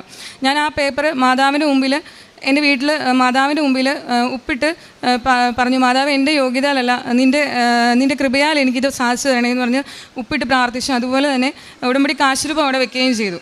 അങ്ങനെ ആ ലിസ്റ്റിൽ നിന്ന് കുറച്ച് വേക്കൻസികൾ റിപ്പോർട്ടാവുകയും കുറച്ച് പേർക്ക് ജോലി കിട്ടി തുടങ്ങുകയും ചെയ്തു. അപ്പോൾ 1-2 വേക്കൻസിയും കൂടെ വന്നു കഴിഞ്ഞാൽ എനിക്ക് ജോലി കിട്ടുന്നൊരു അവസ്ഥ എത്തി, ഒരു ജനുവരി ഒക്കെ ആയപ്പോഴത്തേക്കും. അപ്പോൾ ഞാൻ മാതാവിനോട് പറഞ്ഞു, മാതാവ് എനിക്ക് ഡെയിലി വീട്ടിൽ വന്നു പോകാവുന്ന രീതിയിൽ എവിടെയെങ്കിലും എനിക്ക് ജോലി തരണം, എനിക്ക് വേറെ എവിടെയെങ്കിലും പോയി താമസിക്കാൻ എനിക്ക് വയ്യാന്ന് പറഞ്ഞു. അപ്പോൾ ആ സമയത്ത് ഞാൻ പ്രാർത്ഥിച്ചു കഴിഞ്ഞ് കുറച്ച് ദിവസം കഴിഞ്ഞപ്പോഴത്തേക്കും കുറച്ച് കൂടുതൽ വേക്കൻസികൾ റിപ്പോർട്ടാവുകയും എനിക്ക് ഏറ്റവും അടുത്ത് തന്നെ എൻ്റെ ജില്ലയിൽ തന്നെ, കോട്ടയം ജില്ലയിൽ തന്നെ എനിക്ക് പോസ്റ്റിംഗ് ആവുകയും ചെയ്തു. ഞാൻ കഴിഞ്ഞ ഉടമ്പടി എൻ്റെ തീരുന്നത് ഫെബ്രുവരി 25-നാണ്. അപ്പോൾ ഞാൻ മാതാവിനോട് എഴുതിയിരുന്നത് ഈ ഉടമ്പടി കാലയളവിൽ എനിക്ക് ജോലി വാങ്ങിച്ചു തരണമെന്നായിരുന്നു. ആ പറഞ്ഞതുപോലെ തന്നെ ഫെബ്രുവരി 25-ന് മുമ്പ് ഏകദേശം ഒരു ഫെബ്രുവരി പകുതി ആയപ്പോഴത്തേക്കും എനിക്ക് അഡ്വൈസ് ലെറ്റർ ലഭിക്കുകയും ഞാൻ 5 വർഷത്തോളം കഷ്ടപ്പെട്ട് കാത്തിരുന്ന ഒരു ജോലിയായിരുന്നു, ഗവൺമെൻറ് ജോലി. അതെനിക്ക് മാതാവ് സാധിച്ചു തരികയും ചെയ്തു. ഈ ഒരു കാര്യമാണ് ഞാനിവിടെ സാക്ഷ്യപ്പെടുത്തുന്നത്. വേറെയും പല അനുഗ്രഹങ്ങളും മാതാവ് വഴി എനിക്ക് കിട്ടിയിട്ടുണ്ട്. രോഗസൗഖ്യ സാക്ഷ്യങ്ങളൊക്കെ കിട്ടിയിട്ടുണ്ടെങ്കിലും അത് ആൾക്കാരില്ലാതെ ഇവിടെ പറയാൻ പറ്റാത്തതുകൊണ്ട് ഞാൻ പിന്നീട് ഒരു സാക്ഷ്യത്തിൽ ഇവിടെ വന്ന് പറയുന്നതായിരിക്കും. പിന്നെ ഞാൻ പ്രേക്ഷിത പ്രവർത്തനമായിട്ട് ചെയ്തിട്ടുള്ളത് എല്ലാ മാസവും ഇവിടുന്ന് പത്രം വാങ്ങിക്കുകയും, ഞാൻ ഹോസ്പിറ്റലിലൊക്കെ പോകുമ്പോൾ അവിടെ വെറുതെ പത്രങ്ങൾ കിടക്കുന്നത് കാണാം. അതുകൊണ്ട് ഹോസ്പിറ്റലിലും കടകളിലും ഒന്നും കൊടുക്കാതെ ബസ് സ്റ്റാൻഡുകളിലും അത് ദൂര സ്ഥലങ്ങളിൽ പോവുകയാണെങ്കിൽ അവിടെ പോയി ഓരോരുത്തരുടെ കൈകളിൽ ഇത് കൃപാസനത്തിലെ പത്രമാണ്, നിങ്ങൾ കൃപാസനത്തിൽ പോകണമെന്ന് പറഞ്ഞ് ഏൽപ്പിച്ച് കൊടുക്കുകയും, അതുപോലെ തന്നെ ഇവിടുത്തെ സ്റ്റോറിൽ നിന്ന് വെഞ്ചരിച്ച മാതാവിൻ്റെ കാശുരൂപങ്ങൾ വാങ്ങിച്ച് ഓരോരുത്തരുടെ കയ്യിൽ കൊടുത്ത് മാതാവിൻ്റെ കാശുരൂപമാണ്, ഇത് വെച്ച് പ്രാർത്ഥിക്കണം എന്ന് പറഞ്ഞ് കൊടുക്കുകയും ചെയ്തിട്ടുണ്ട്. അതുപോലെ തന്നെ അച്ഛൻ്റെ ഡെയിലി ബ്രെഡും അതുപോലെ ചൊവ്വാഴ്ചയിലെ ധ്യാനങ്ങളും ഞാൻ വാട്സപ്പ് സ്റ്റാറ്റസ് ഇടാറുണ്ട്. അപ്പോൾ വാട്സപ്പ് സ്റ്റാറ്റസ് ഇടുമ്പോഴത്തേക്കും ആകെ ഒരു 30 പേരോ 35 പേരോ ഒക്കെ ആകെ ആ സ്റ്റാറ്റസ് കാണുന്നുള്ളൂ. അപ്പോൾ ഞാൻ യൂട്യൂബിൽ ചെറിയൊരു ചാനൽ തുടങ്ങി. എന്നിട്ട് അതിലേക്ക് അച്ഛൻ്റെ ഇവിടെ പറയുന്ന സാക്ഷ്യങ്ങളും അച്ഛൻ്റെ ടോക്കിലെ കുറച്ച് പോർഷൻസും ഒക്കെ 1 മിനിറ്റുള്ള വീഡിയോ ആക്കി കട്ട് ചെയ്ത് എഡിറ്റ് ചെയ്ത് അതിടാൻ തുടങ്ങി. അപ്പോൾ അതിൽ കുറേ വ്യൂസൊക്കെ കിട്ടി. അപ്പം ഏറ്റവും കൂടുതൽ എനിക്ക് വ്യൂ കിട്ടിയിട്ടുള്ളത് 1,25,000 വ്യൂ വരെ എനിക്ക് ഒരു വീഡിയോയ്ക്ക് കിട്ടിയിട്ടുണ്ട്. അതുപോലെ തന്നെ ഏറ്റവും കുറഞ്ഞ വീഡിയോയ്ക്ക് പോലും 1000-2000 വ്യൂ വരെ കിട്ടുന്നുണ്ട്. അതുപോലെ തന്നെ ഒരു 1000 പേരോ 500 പേരൊക്കെ ഈ സാക്ഷ്യങ്ങളൊക്കെ ഷെയർ ചെയ്യുമ്പം എനിക്ക് ഭയങ്കര സന്തോഷമാണ്. ഞാൻ പ്രേക്ഷിത പ്രവർത്തനം കൂടുതലായിട്ട് ചെയ്യുന്നുണ്ടല്ലോ മാതാവ്, എനിക്കതിന് സാധിക്കുന്നുണ്ടല്ലോ എന്ന് പറഞ്ഞ് ഞാൻ മാതാവിന് നന്ദി പറയാറുണ്ട്. പിന്നെ കാരുണ്യ പ്രവർത്തിയായിട്ട് ഞാൻ ചെയ്യുന്നത് വീട്ടിൽ നിന്ന് തന്നെ ഫുഡ് ഉണ്ടാക്കി ജനറൽ ആശുപത്രിയിലും മെഡിക്കൽ കോളേജ് ആശുപത്രികളിലുമൊക്കെ കൂട്ടിരിപ്പുകാർക്കും രോഗികൾക്കും ഒക്കെ കൊണ്ടു കൊടുക്കാറുണ്ട്. അതുപോലെ നമ്മളെ കൊണ്ട് പറ്റുന്ന രീതിയിൽ ആരെങ്കിലും നമ്മളോട് പൈസയുടെ സഹായം ചോദിക്കുകയാണെങ്കിൽ നമ്മളെ കൊണ്ട് പറ്റുന്ന രീതിയിൽ സഹായിക്കാറുണ്ട്. പണ്ടൊക്കെ ഞാൻ വിചാരിച്ചിരുന്നത് നമുക്ക് കാശുണ്ടായാൽ മാത്രമേ കാരുണ്യ പ്രവർത്തികൾ ചെയ്യാൻ പറ്റുമെന്നാണ്. പക്ഷേ ഉടമ്പടി എടുത്തതിലൂടെ എനിക്ക് മനസ്സിലായി നമ്മുടെ കയ്യിൽ കുറച്ച് കാശുകളെങ്കിലും അതിനകത്തുനിന്ന് നമുക്ക് കാരുണ്യ പ്രവർത്തികൾ ചെയ്യാൻ സാധിക്കുമെന്ന്. പിന്നെ എൻ്റെ ആത്മീയ ജീവിതത്തിലുണ്ടായ മാറ്റം, ഞാൻ എല്ലാ ഞായറാഴ്ചയും പള്ളിയിൽ പോകും, പ്രാർത്ഥിക്കുകയൊക്കെ ചെയ്യുന്ന ആളാണ്. 2 മാസം കൂടുമ്പോഴോ 3 മാസം കൂടുമ്പോഴോ കുമ്പസാരിച്ചിരുന്ന ഒരാളാണ്. ഉടമ്പടി എടുത്ത് പിന്നെ 2 ആഴ്ച കൂടുമ്പോൾ കുമ്പസാരിക്കണം, അല്ലെങ്കിൽ ഒരു ഭയങ്കര വിഷമമാണ്. പിന്നെ ദിവസങ്ങളിൽ ഞാൻ പള്ളി പോകാറേ ഇല്ലായിരുന്നു. പക്ഷേ ഇപ്പം എനിക്ക് മാക്സിമം നോമ്പ് കാലങ്ങളിലൊക്കെ ആണെങ്കിലും അല്ലാത്ത ദിവസങ്ങളിലാണെങ്കിലും ദിവസങ്ങളിൽ പള്ളി പോകാനും കുർബാനയിൽ പങ്കെടുക്കാനും സാധിക്കാറുണ്ട്. സന്ധ്യാപ്രാർത്ഥനയിൽ ഒരു മുടക്കവും വരാതെ കൊണ്ടുപോകാൻ സാധിക്കാറുണ്ട്. പ്രാർത്ഥിക്കാനും ബൈബിൾ വായിക്കാനും ഒക്കെ സമയം കിട്ടാറുണ്ട്. അതുപോലെ തന്നെ എനിക്ക് മാനസികമായിട്ട് ഒത്തിരി വിഷമം ഉണ്ടാക്കിയിരുന്ന കുറേ റിലേറ്റീവ്സൊക്കെ ഉണ്ടായിരുന്നു. അപ്പോൾ അവരോടൊക്കെ എനിക്ക് ഭയങ്കര ദേഷ്യം ഉണ്ടായിരുന്നു. അവരുടെ വീട്ടിൽ പോലും ഞാൻ കയറത്തില്ലായിരുന്നു, അവരോട് സംസാരിക്കാനും എനിക്ക് ഇഷ്ടമില്ലായിരുന്നു. ഉടമ്പടി എടുത്തേ പിന്നെ എനിക്ക് അവരോട് ക്ഷമിക്കാനും അവരുടെ വീട്ടിൽ പോയി പ്രാർത്ഥിക്കാനും മാതാവിനെക്കുറിച്ച് സംസാരിക്കാനും ഉള്ള ബോധ്യം കിട്ടി. ഞാൻ അങ്ങനെ സംസാരിക്കുകയും അവരോട് ക്ഷമിച്ച് അവർക്ക് വേണ്ടി പ്രാർത്ഥിക്കാനുള്ളൊരു ബോധ്യം എനിക്ക് മരിയൻ ഉടമ്പടിയിലൂടെയാണ് കിട്ടിയത്. എൻ്റെ റൂമിൽ ഞാനൊരു വാക്യം ഒട്ടിച്ച് വെച്ചിട്ടുണ്ട്.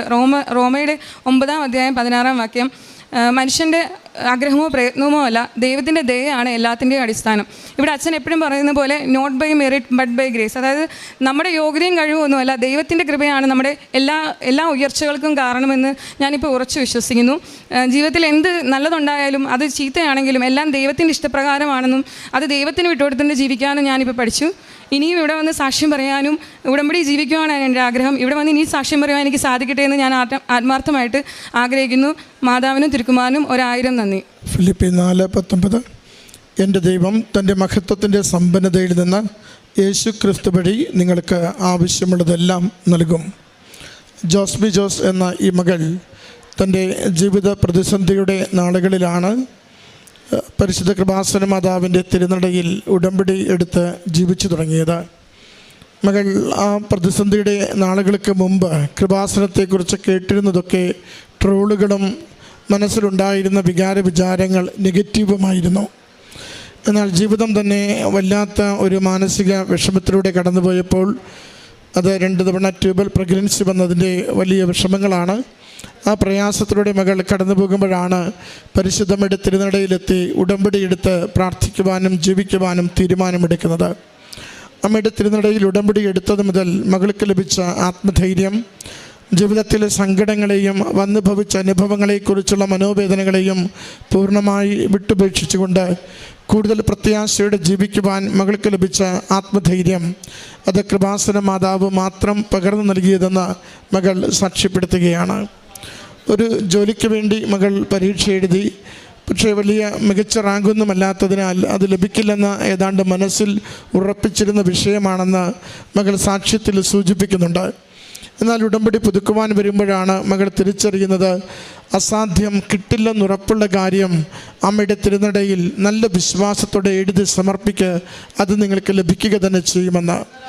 അച്ഛൻ ധ്യാനത്തിലൂടെ പറയുന്ന ആ ഒരു വാക്യത്തിൽ പൂർണ്ണമായി മകൾ വിശ്വസിച്ചുറപ്പിച്ചുകൊണ്ടാണ് അന്ന് വരെ ആ ജോലി ആ റാങ്ക് ലിസ്റ്റിൽ നിന്നും താൻ തിരഞ്ഞെടുക്കപ്പെടില്ല എന്ന് കരുതിയത് മകൾ ആദ്യമായി നിയോഗം എഴുതി സമർപ്പിച്ച് പ്രാർത്ഥിക്കുന്നത്. ഇന്ന് മകൾ ഈ അൾത്താരയിൽ നിൽക്കുമ്പോൾ ആ ജോലി ലഭിച്ച് ജോയിൻ ചെയ്ത് സന്തോഷത്തോടു കൂടി വീടിനടുത്ത് തന്നെ സ്ഥിരമായി ആ സർക്കാർ ജോലിയിൽ പ്രവേശിച്ചതിൻ്റെ അഭിമാനത്തോടെയാണ് മാതാവിന് നന്ദി പറയുന്നത്. അസാധ്യമെന്ന് കരുതുന്ന ഏതൊരു കാര്യത്തെയും അമ്മ മാതാവ് നമ്മുടെ ജീവിതത്തിന് നന്മയ്ക്ക് വേണ്ടി പരിണമിപ്പിക്കുമെന്ന് മകളുടെ ജീവിത സാക്ഷ്യത്തിലൂടെ ലോകത്തോട് വിളിച്ചു പറയുകയാണ്. മകളുടെ വാക്കുകളിൽ ശ്രദ്ധേയമായത് പ്രേക്ഷിത പ്രവർത്തനത്തിൻ്റെ പ്രത്യേകതയാണ്. മകൾ ആദ്യം എല്ലാം ഷെയർ ചെയ്യുവാനും കാണുവാനും അയച്ചു കൊടുക്കുവാനുമൊക്കെ തുടങ്ങിയിരുന്നു. അത് 10-30 പേര് 40-50 പേര് ഒക്കെ കാണുന്നതായി മകൾ കണ്ടിരുന്നു. അപ്പോഴാണ് അത്യാവശ്യം യൂട്യൂബും മൊബൈൽ ഫോണും ഉപയോഗിക്കുവാൻ അറിയാവുന്ന മകൾ അതിൽ നിന്ന് ശ്രദ്ധേയമെന്ന് കരുതിയതൊക്കെയും ഒരു ചെറിയ യൂട്യൂബ് ചാനൽ തുടങ്ങി അതിൽ അപ്ലോഡ് ചെയ്യുവാനും അതിൽ ഷോർട്സ് ഇടുവാനും റീൽസ് ഇടുവാനും ഒക്കെ ഉള്ള രീതിയിലേക്ക് അതിനെ മാറ്റുന്നത്. മകൾ പറയുന്നുണ്ട്, ശരാശരി വ്യൂവർഷിപ്പ് 20,000 20,000 15,000 മിക്കവാറും തന്നെ എല്ലാവരും കാണും. അത് 1,00,000 മേളും 1,00,000 അടുത്തും എത്തുന്നതും എനിക്കത് സാധാരണയാണ്. അത് ഒരു പ്രേക്ഷിത പ്രവർത്തനത്തിൻ്റെ പുതിയ ലോകമാണ് മകൾക്ക് പറഞ്ഞു കൊടുത്തത്. മകൾ പറയുന്നുണ്ട്, എൻ്റെ ആ യൂട്യൂബ് ചാനലിൽ അച്ഛൻ്റെ ധ്യാന പ്രസംഗങ്ങളും കൃപാസനത്തിൻ്റെ സാക്ഷ്യങ്ങളുമല്ലാതെ മറ്റൊന്നും ഇന്ന് വരെ ഞാൻ ഇട്ടിട്ടില്ല. കാരണം ദൈവനാമത്തെ മഹത്വപ്പെടുത്തുവാനും ദൈവവചനം പ്രചരിക്കുവാനും വേണ്ടി ഞാൻ കണ്ടെത്തിയ മാർഗമാണ്. അതുതന്നെ കാരുണ്യ പ്രവൃത്തികളെക്കുറിച്ചും പറയുന്നുണ്ട്. ജോലിയൊക്കെ ഇല്ലാതിരുന്ന നാളുകളിലും കയ്യിൽ എന്തുണ്ടോ അത് വെച്ച് നന്മ ചെയ്യുവാൻ, സഹായിക്കുവാൻ, കേൾക്കുവാൻ, ഇത്തിരി ആശ്വാസം പകരുവാൻ പറ്റുന്ന വിധത്തിൽ ജീവിതത്തെ ക്രമപ്പെടുത്തിയെന്ന. പ്രിയമുള്ളവരെ, ഉടമ്പടി ജീവിതം നമ്മളെ സമൂലം പുതിയൊരു സൃഷ്ടിയാക്കി മാറ്റുന്നുണ്ട്. അത് ദൈവനാമത്തെ മഹത്വപ്പെടുത്തി മാത്രം ജീവിക്കുവാൻ നമ്മളെ കരുത്തരാക്കുന്നു. അത് ഇല്ലായ്മയിലും ഉള്ളത് നല്ല മനസ്സോടെ വിധവയുടെ ചില്ലിത്തൊട്ട് പോലെ കൊടുത്തുകൊണ്ട് ആ ഒരു കാരുണ്യ പ്രവൃത്തികളിൽ സ്ഥിരപ്പെടുവാനും ആഴപ്പെടുവാനും നമ്മളെ സഹായിക്കുന്നു. അതുപോലെ എത്ര വലിയ വേദനകളിലൂടെ കടന്നുപോയാലും രമ്യതപ്പെട്ടുകൊണ്ട് അനുരഞ്ജനപ്പെട്ടുകൊണ്ട് ദൈവേഷ്ടത്തിന് നമ്മളെ തന്നെ സമർപ്പിക്കുവാനായിട്ട് നമ്മളെ സഹായിക്കുന്നു. മകൾ അനുതാപത്തിൻ്റെ നല്ല സാക്ഷ്യവും ഇതിനോടൊപ്പം തന്നെ ചേർത്ത് പങ്കുവയ്ക്കുന്നുണ്ട്. നമുക്ക് നമ്മുടെ ജീവിതങ്ങളെ ഒന്ന് പരിശോധിക്കാം. നമ്മുടെ ഉടമ്പടി ജീവിതത്തെ കൂടുതൽ ആഴപ്പെടുത്താം. കൂടുതൽ വിശ്വസ്തതയിൽ ദൈവനാമത്തെ പ്രഘോഷിക്കുവാൻ, കൂടുതൽ സന്തോഷത്തോടെ കാരുണ്യ പ്രവൃത്തികളിൽ ഏർപ്പെടുവാൻ, നമ്മളെ വേദനിപ്പിക്കുന്നവർക്ക് വേണ്ടി കൂടി പ്രാർത്ഥിക്കുവാനും ആശീർവദിക്കുവാനും പ്രത്യേകിച്ച് നോമ്പുകാലത്ത് നമ്മളെ സഹായിക്കണമേ എന്ന് ആഗ്രഹിച്ചുകൊണ്ടും അതിനായി പരിശ്രമിച്ചുകൊണ്ടും നമ്മുടെ നിയോഗങ്ങൾ വേഗം അനുഗ്രഹിക്കപ്പെടുന്നതിന് വേണ്ടി അമ്മ മാതാവിന് സമർപ്പിക്കാം. ഈ മകൾക്ക് ലഭിച്ച എല്ലാ നന്മകളെയോർത്ത് നന്ദി പറഞ്ഞുകൊണ്ട് കരങ്ങളടിച്ച് ഈ സാക്ഷ്യം പരിശുദ്ധ അമ്മയ്ക്കും തിരുക്കുമാരനും ഈ അൾത്താരിൽ കയറി സാക്ഷ്യം പറയാൻ എന്നെ അനുവദിച്ചതിൽ ആദ്യം തന്നെ നന്ദി പറയുന്നു. എൻ്റെ പേര് ജിപ്സന. ഞാൻ കൊരട്ടി ഫൊറോനയിൽ നിന്നാണ് വരുന്നത്. 2022 ഞാൻ ആദ്യമായിട്ട് ഉടമ്പടി എടുക്കുന്നത്. അന്ന് ഞാൻ സാക്ഷ്യമൊക്കെ പറഞ്ഞു പോയതാണ്. യുക്രൈനിലാണ് ഞാൻ പഠിച്ചുകൊണ്ടിരുന്നത്. അതുകൊണ്ട് തന്നെ അവിടുത്തെ ട്രാൻസ്ക്രിപ്റ്റൊക്കെ എൻ്റെ പണ്ടത്തെ കോളേജിൽ നിന്ന് കിട്ടുവാൻ ഭയങ്കര ബുദ്ധിമുട്ടായിരുന്നു. അതുകൊണ്ട് തന്നെ എൻ്റെ അഡ്മിഷനും പിന്നീടും വൈകി. ഇവിടെ വന്ന് എൻ്റെ പാസ്പോർട്ടും മറ്റ് ഡോക്യുമെൻസും ഒക്കെ അച്ഛൻ്റെ അടുത്ത് കൊണ്ടുവന്ന് മാതാവിൻ്റെ അടുത്ത് മധ്യസ്ഥം വെച്ച് പ്രാർത്ഥിച്ചതിൻ്റെ ഫലമായി പയ്യാണെങ്കിലും ഓരോ ഡോക്യുമെൻസിൻ്റെ ഇഷ്യൂസ് സോൾവായി, അങ്ങനെ അഡ്മിഷൻ ശരിയായി, ഞാൻ തിരിച്ചു പോവുകയുണ്ടായി. അപ്പോൾ അതൊക്കെ സോൾവായി വന്നപ്പോഴാണ് അടുത്തത് എൻ്റെ ബ്രസ്റ്റിലൊരു മുഴ.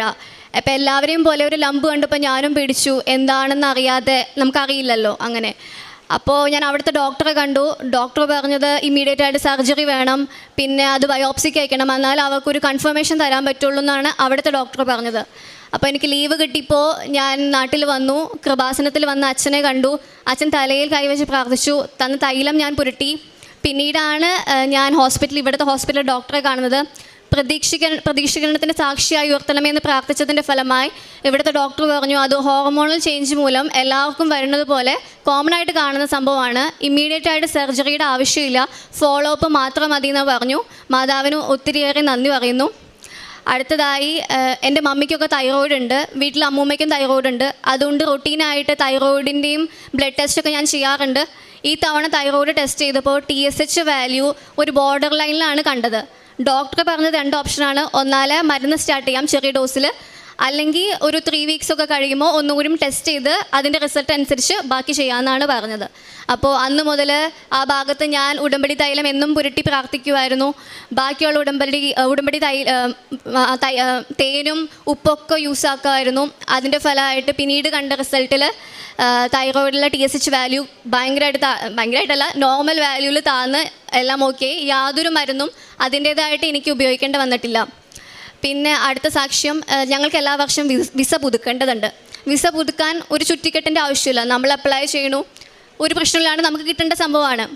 അപ്പോൾ അവിടെയാണ് not by merit but by grace എന്ന് പറയുന്നത്. ഞാൻ വിസ ഇട്ടു, ബാക്കിയുള്ളവർക്കൊക്കെ 7 ദിവസത്തിൽ നോർമൽ കിട്ടുന്ന പോലെ കിട്ടി. എനിക്ക് മെറിറ്റ് ഉണ്ടാവണമല്ലോ, കാരണം ബാക്കിയുള്ളവർക്ക് കിട്ടിയതുപോലെ എനിക്കും കിട്ടേണ്ടതാണ്. പക്ഷെ എനിക്ക് കിട്ടിയില്ല, എനിക്ക് 14 ദിവസമായിട്ടും വിസ വന്നില്ല.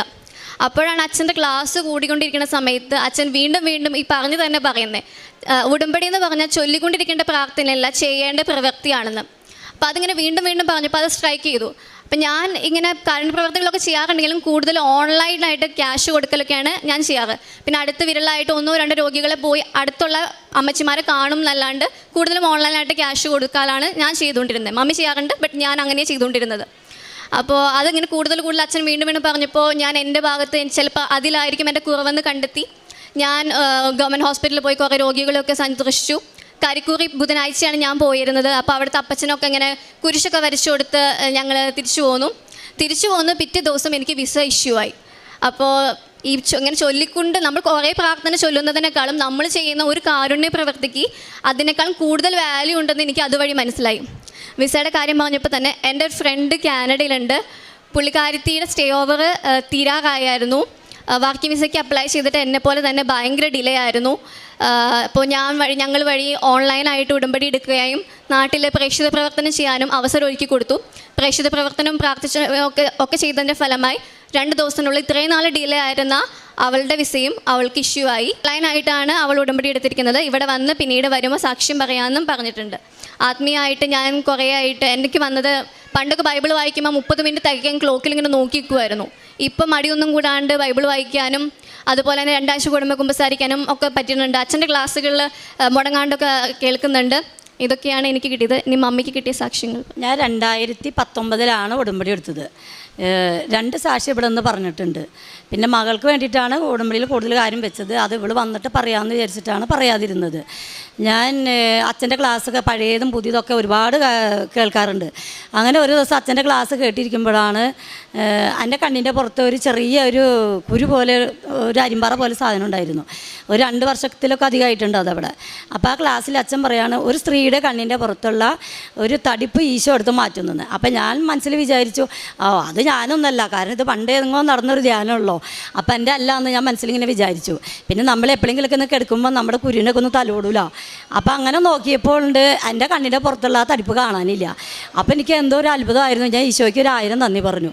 പിന്നെ നമ്മൾ ഈ അഖണ്ഡ ജപമാല റാലിക്കയുടെ വിജയത്തിന് വേണ്ടിയിട്ട് 1000 മണിക്കൊന്ന നമ്മൾ ഇവിടുന്ന് വാങ്ങിക്കൊണ്ട് പോയിട്ടുണ്ടായിരുന്നു. അത് ഞങ്ങളെല്ലാവരും കൂടി ഇരുന്ന് എത്തിക്കാറുണ്ടായിരുന്നു. അങ്ങനെ അത് എത്തിച്ച് കഴിഞ്ഞ് നമ്മളെ ജപമാലയിൽ ആ റാലിയിൽ പങ്കെടുക്കാനായിട്ട് നമ്മളെല്ലാവരും പോവാന്നുള്ള രീതിയിലായി. അപ്പോഴാണ് കാലുവേദന. എനിക്കും എൻ്റെ ഫ്രണ്ടിനും 2 പേർക്കും കാലിനും മുട്ടിനും ഭയങ്കര തേയ്മാനം. ഞങ്ങൾക്ക് ഒരു അടി നടക്കാൻ വയ്യ. ഡോക്ടറെ അടുത്ത് പോയി മരുന്ന് കഴിച്ചുകൊണ്ടിരിക്കുകയായിരുന്നു. അപ്പോൾ അച്ഛൻ പറഞ്ഞിട്ടുണ്ടായിരുന്നു, നടക്കാൻ വയ്യാത്ത ആൾക്കാർക്ക് പകുതി എത്തുമ്പോൾ വന്നാൽ മതി. അങ്ങനെ ഞങ്ങൾ വിചാരിച്ചു അന്ന് നമ്മൾക്ക് അങ്ങനെ ചെയ്യാമെന്ന്. ഞങ്ങൾ ഇവിടുന്ന് പോയത് രാത്രി 2 മണിക്കാണ്. പക്ഷെ ഇവിടെ വന്നപ്പോൾ രാത്രി കൂരിരുട്ട്. എങ്ങനെ ഞങ്ങൾ ഇരിക്കും 2 പേരും തനിച്ച്? അപ്പോൾ ഞാൻ പറഞ്ഞു, നമ്മൾക്ക് 2 പേർക്കും പരിശുദ്ധ മാതാവിനെ കൂട്ടിപ്പിടിച്ച് നമുക്കാണ് നടക്കാം. അപ്പോഴും കൂടെയുള്ള ഫ്രണ്ട് പറഞ്ഞു, എങ്ങനെ നടക്കും, എന്നെ കൊണ്ട് പറ്റില്ല. ഞാൻ പറഞ്ഞു, നീ നടക്ക്, ദൈവം നമ്മളെ സഹായിക്കും, പരിശുദ്ധ അമ്മ കൂടെയുണ്ട്, പിന്നെ എന്തിനാ പേടിക്കണേന്ന്. അങ്ങനെ ഞങ്ങൾ 2 പേരും നടന്നു. മണൽപ്പുറത്തേക്കൂടൊക്കെ നടന്നു. യാതൊരു പ്രശ്നമില്ലാണ്ട്, എന്താ പറയുക, ശരീരത്തിൻ്റെ ഒരു ഭാരം പോലും തോന്നിയില്ല. ഞങ്ങൾ വളരെ കൂളായിട്ട് നടന്ന് എത്തി. പിന്നെ വീട്ടിൽ ചെന്നിട്ട് പോലും യാതൊരു പ്രശ്നം പോലും ഉണ്ടായിരുന്നില്ല. പിന്നെ എൻ്റെ വേറെ 2 മക്കളും കൂടി എനിക്കുണ്ട്. അവർക്ക് പഠിക്കാൻ നല്ല മാർക്ക് ലഭിച്ചു, ജർമ്മനിയിൽ പോകാൻ സാധിച്ചു, അവിടെ പാർട്ട് ടൈം ജോബ് ലഭിച്ചു. പിന്നെ ഇളയ മകന് ഡ്രൈവിംഗ് ലൈസൻസ് കിട്ടി, നല്ല അനുഗ്രഹം അവനും കിട്ടി. പിന്നെ എനിക്ക് പറയാനുള്ളത് എന്താണെന്ന് വെച്ചിട്ടുണ്ടെങ്കിൽ, എല്ലാവരും കള്ളും കഞ്ചാവും അടിച്ചിട്ട് എന്താ പറയുക, ഭയങ്കര സന്തോഷത്തോടെ ആനന്ദം കൊള്ളുമ്പോൾ ഞാൻ ബൈബിളൊക്കെ വായിക്കുമ്പോൾ ഞാൻ അനുഭവിക്കുന്ന ഫീല് അതെങ്ങനെയാണ് നിങ്ങളോട് പറയേണ്ടതെന്ന് പോലും എനിക്കറിയില്ല. അത് നിങ്ങൾ വായിച്ച് നോക്കണം. വായിക്കുമ്പോൾ പരിശുദ്ധ അമ്മയെ ഈശോയോട് നമ്മൾ സംസാരിക്കുന്നതായിട്ട് ഞാൻ അനുഭവിക്കുന്നു. ആ സാന്നിധ്യം നിങ്ങളിൽ അനുഭവിക്കും. ദൈവത്തിൻ്റെ വചനം സത്യമാണ്. ആ വചനത്തിലൂടെ നമ്മൾ ജീവിക്കണം. ഏത് പ്രതിസന്ധി ഘട്ടങ്ങളിൽ നമ്മൾ പോയാലും ഈശോയുടെ വചനം നമ്മൾക്ക് കരുത്ത് നൽകും. അതാണ് എനിക്ക് നിങ്ങളോട് പറയാനുള്ളത്. പിന്നെ ആത്മീയമായിട്ട് ഞാൻ ചെയ്യുന്ന കാര്യങ്ങൾ, ഞങ്ങളിപ്പോഴും മാസാദി വെള്ളിയാഴ്ചകളിൽ ആ അഖണ്ഡ ജപമാല ഇപ്പോഴും ഞങ്ങൾ ചൊല്ലി പോരുന്നുണ്ട്. പിന്നെ ഞങ്ങളുടെ പള്ളിയിൽ ഞങ്ങൾ ചെറിയൊരു ഗ്രൂപ്പ് 12 പേരടങ്ങുന്ന ഗ്രൂപ്പ് ഞങ്ങൾ എന്നും ഗ്രോട്ടിയിൽ പോയി കൊന്തെത്തിക്കുന്നുണ്ട്. ഞങ്ങൾ അവർ അത്രയും പേര് പ്രേക്ഷിത പ്രവർത്തനം, രോഗികളെ സന്ദർശിക്കാനും പൊതുപ്രവർത്തന മേഖലകളിൽ ഇന്ന ആൾക്കാരൊന്നുമില്ല, അനാഥാലയങ്ങളും എല്ലായിടത്തും ഞങ്ങൾ പോകും. പിന്നെ ഞാനും എൻ്റെ ഒരു സുഹൃത്തും കൂടി പൊതിച്ചോറുകൾ കെട്ടി വഴിയോരങ്ങളിലും റെയിൽവേ സ്റ്റേഷനുകളും എന്നിവൻ്റെ എല്ലാ സ്ഥലത്തും, കൊരട്ടിയിലൊരു സ്ഥലമുണ്ട്, അവിടെയും പൊതിച്ചോറുകൾ കൊണ്ട് ഞങ്ങൾ കൊണ്ടു കൊടുക്കും. പിന്നെ ജപമാല ചെല്ലാൻ ഒരു 5 ജപമാലയെങ്കിലും ഞാൻ ദിവസം ചെല്ലും. അത് എവിടെയെങ്കിലും യാത്രയ്ക്ക് പോകുമ്പോൾ എനിക്ക് നടക്കണതാണ് കൂടുതലിഷ്ടം. ഇപ്പോൾ എല്ലാവരും ചോദിക്കും എന്തിനാണ് നടക്കണേന്ന്. എന്തിനാണെന്ന് വെച്ചാൽ എനിക്ക് ജപമാല എത്തിക്കാമല്ലോ, അതാണ് എൻ്റെ ഇഷ്ടം. കൂടുതലും ജപമാല എത്തിക്കുമ്പോൾ കിട്ടുന്ന അനുഗ്രഹം അത് ഒത്തിരി പറഞ്ഞാലൊന്നും മനസ്സിലാവില്ല.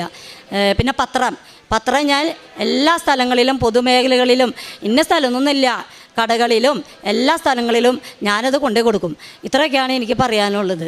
യേശുവേ നന്ദി, യേശുവേ സ്തോത്രം. യെശയ്യാ പ്രവാചകൻ്റെ പുസ്തകം 54-ാം അധ്യായം 6-ാം തിരുവചനം അരുളി ചെയ്യുന്നു, കർത്താവിനെ കണ്ടെത്താൻ കഴിയുന്ന ഇപ്പോൾ തന്നെ അവിടുത്തെ അന്വേഷിക്കുവിൻ, അവിടുന്ന് അരികെയുള്ളപ്പോൾ അവിടുത്തെ വിളിക്കുവിൻ.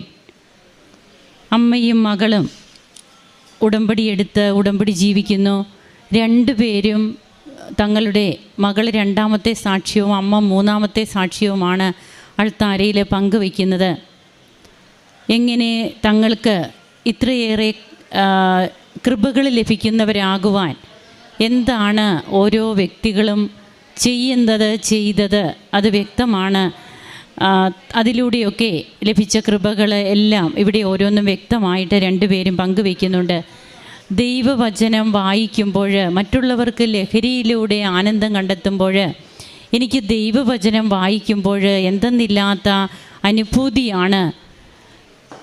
ഹെബ്രായർക്കുള്ള ലേഖനത്തിൽ 4-ാം അധ്യായം 12-ാം തിരുവചനം അരുളി ചെയ്യുന്നുണ്ട്, ദൈവത്തിൻ്റെ വചനം സജീവവും ഊർജ്ജസ്വലവുമാണ്, ഇരുതല വാളിനേക്കാൾ മൂർച്ചയേറിയതും ചേതനയിലും ആത്മാവിലും സന്ധിബന്ധങ്ങളിലും മജ്ജയിലും തുളച്ചു കയറി ഹൃദയത്തിൻ്റെ വിചാരങ്ങളെയും നിയോഗങ്ങളെയും വിവേചിക്കുന്നതുമാണ്. തിരുവചന വായനയിലൂടെ ഇന്ന് ഒത്തിരിയേറെ മക്കൾ നേടുന്ന കൃപകൾ ക്രിസ്തുവിനെ തന്നെ വായിക്കുകയാണ്. അതാണ് വിശുദ്ധ ഗ്രന്ഥം വായിക്കുമ്പോൾ നാം ഓരോരുത്തരും ചെയ്യുക.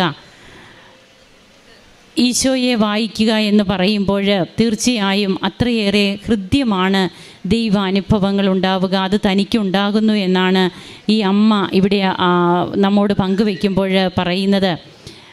വീണ്ടും വീണ്ടും വായിക്കാൻ തോന്നുക, വായിച്ചാലും മതി വരാത്ത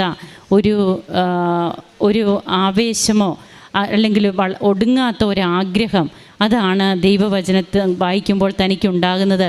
അത് തനിക്ക് കൃപകളാകുന്നത് എങ്ങനെ?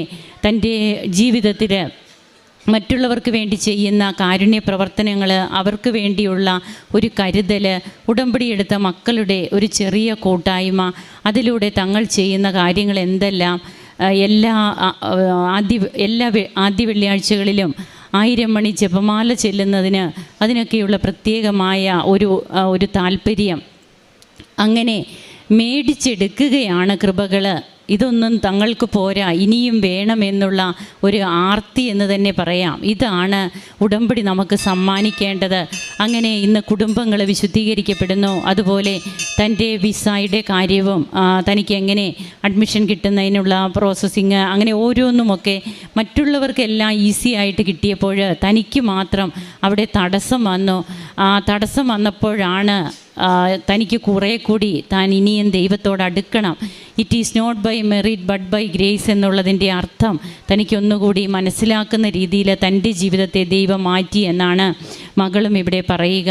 അങ്ങനെ നമുക്ക് ഉടമ്പടി ധ്യാനം കൂടണം, ഉടമ്പടി ധ്യാനത്തിൽ പങ്കെടുക്കണമെന്ന് പറയുമ്പോൾ അത് ഇന്ന് അല്ലെങ്കിൽ കഴിഞ്ഞ ആഴ്ച നടത്തിയ ഉടമ്പടി ധ്യാനം മാത്രമല്ല, ഏതെങ്കിലും വർഷമൊക്കെ ഇവിടെ നടന്ന ഉടമ്പടി ധ്യാനങ്ങൾ നാം കൂടുമ്പോഴും അതിൽ നിന്നും ഇന്നും ലഭിക്കുന്ന കൃപകൾ, അതുപോലെ ജപമാല റാലിയിൽ പങ്കെടുക്കുമ്പോൾ ലഭിച്ചിരിക്കുന്ന ദൈവാനുഭവങ്ങൾ, ഇതൊക്കെ ഇന്നും പച്ചയായ യാഥാർത്ഥ്യങ്ങളായിട്ട് ഈ അൾത്താരയിൽ പങ്കുവയ്ക്കപ്പെടുന്നു.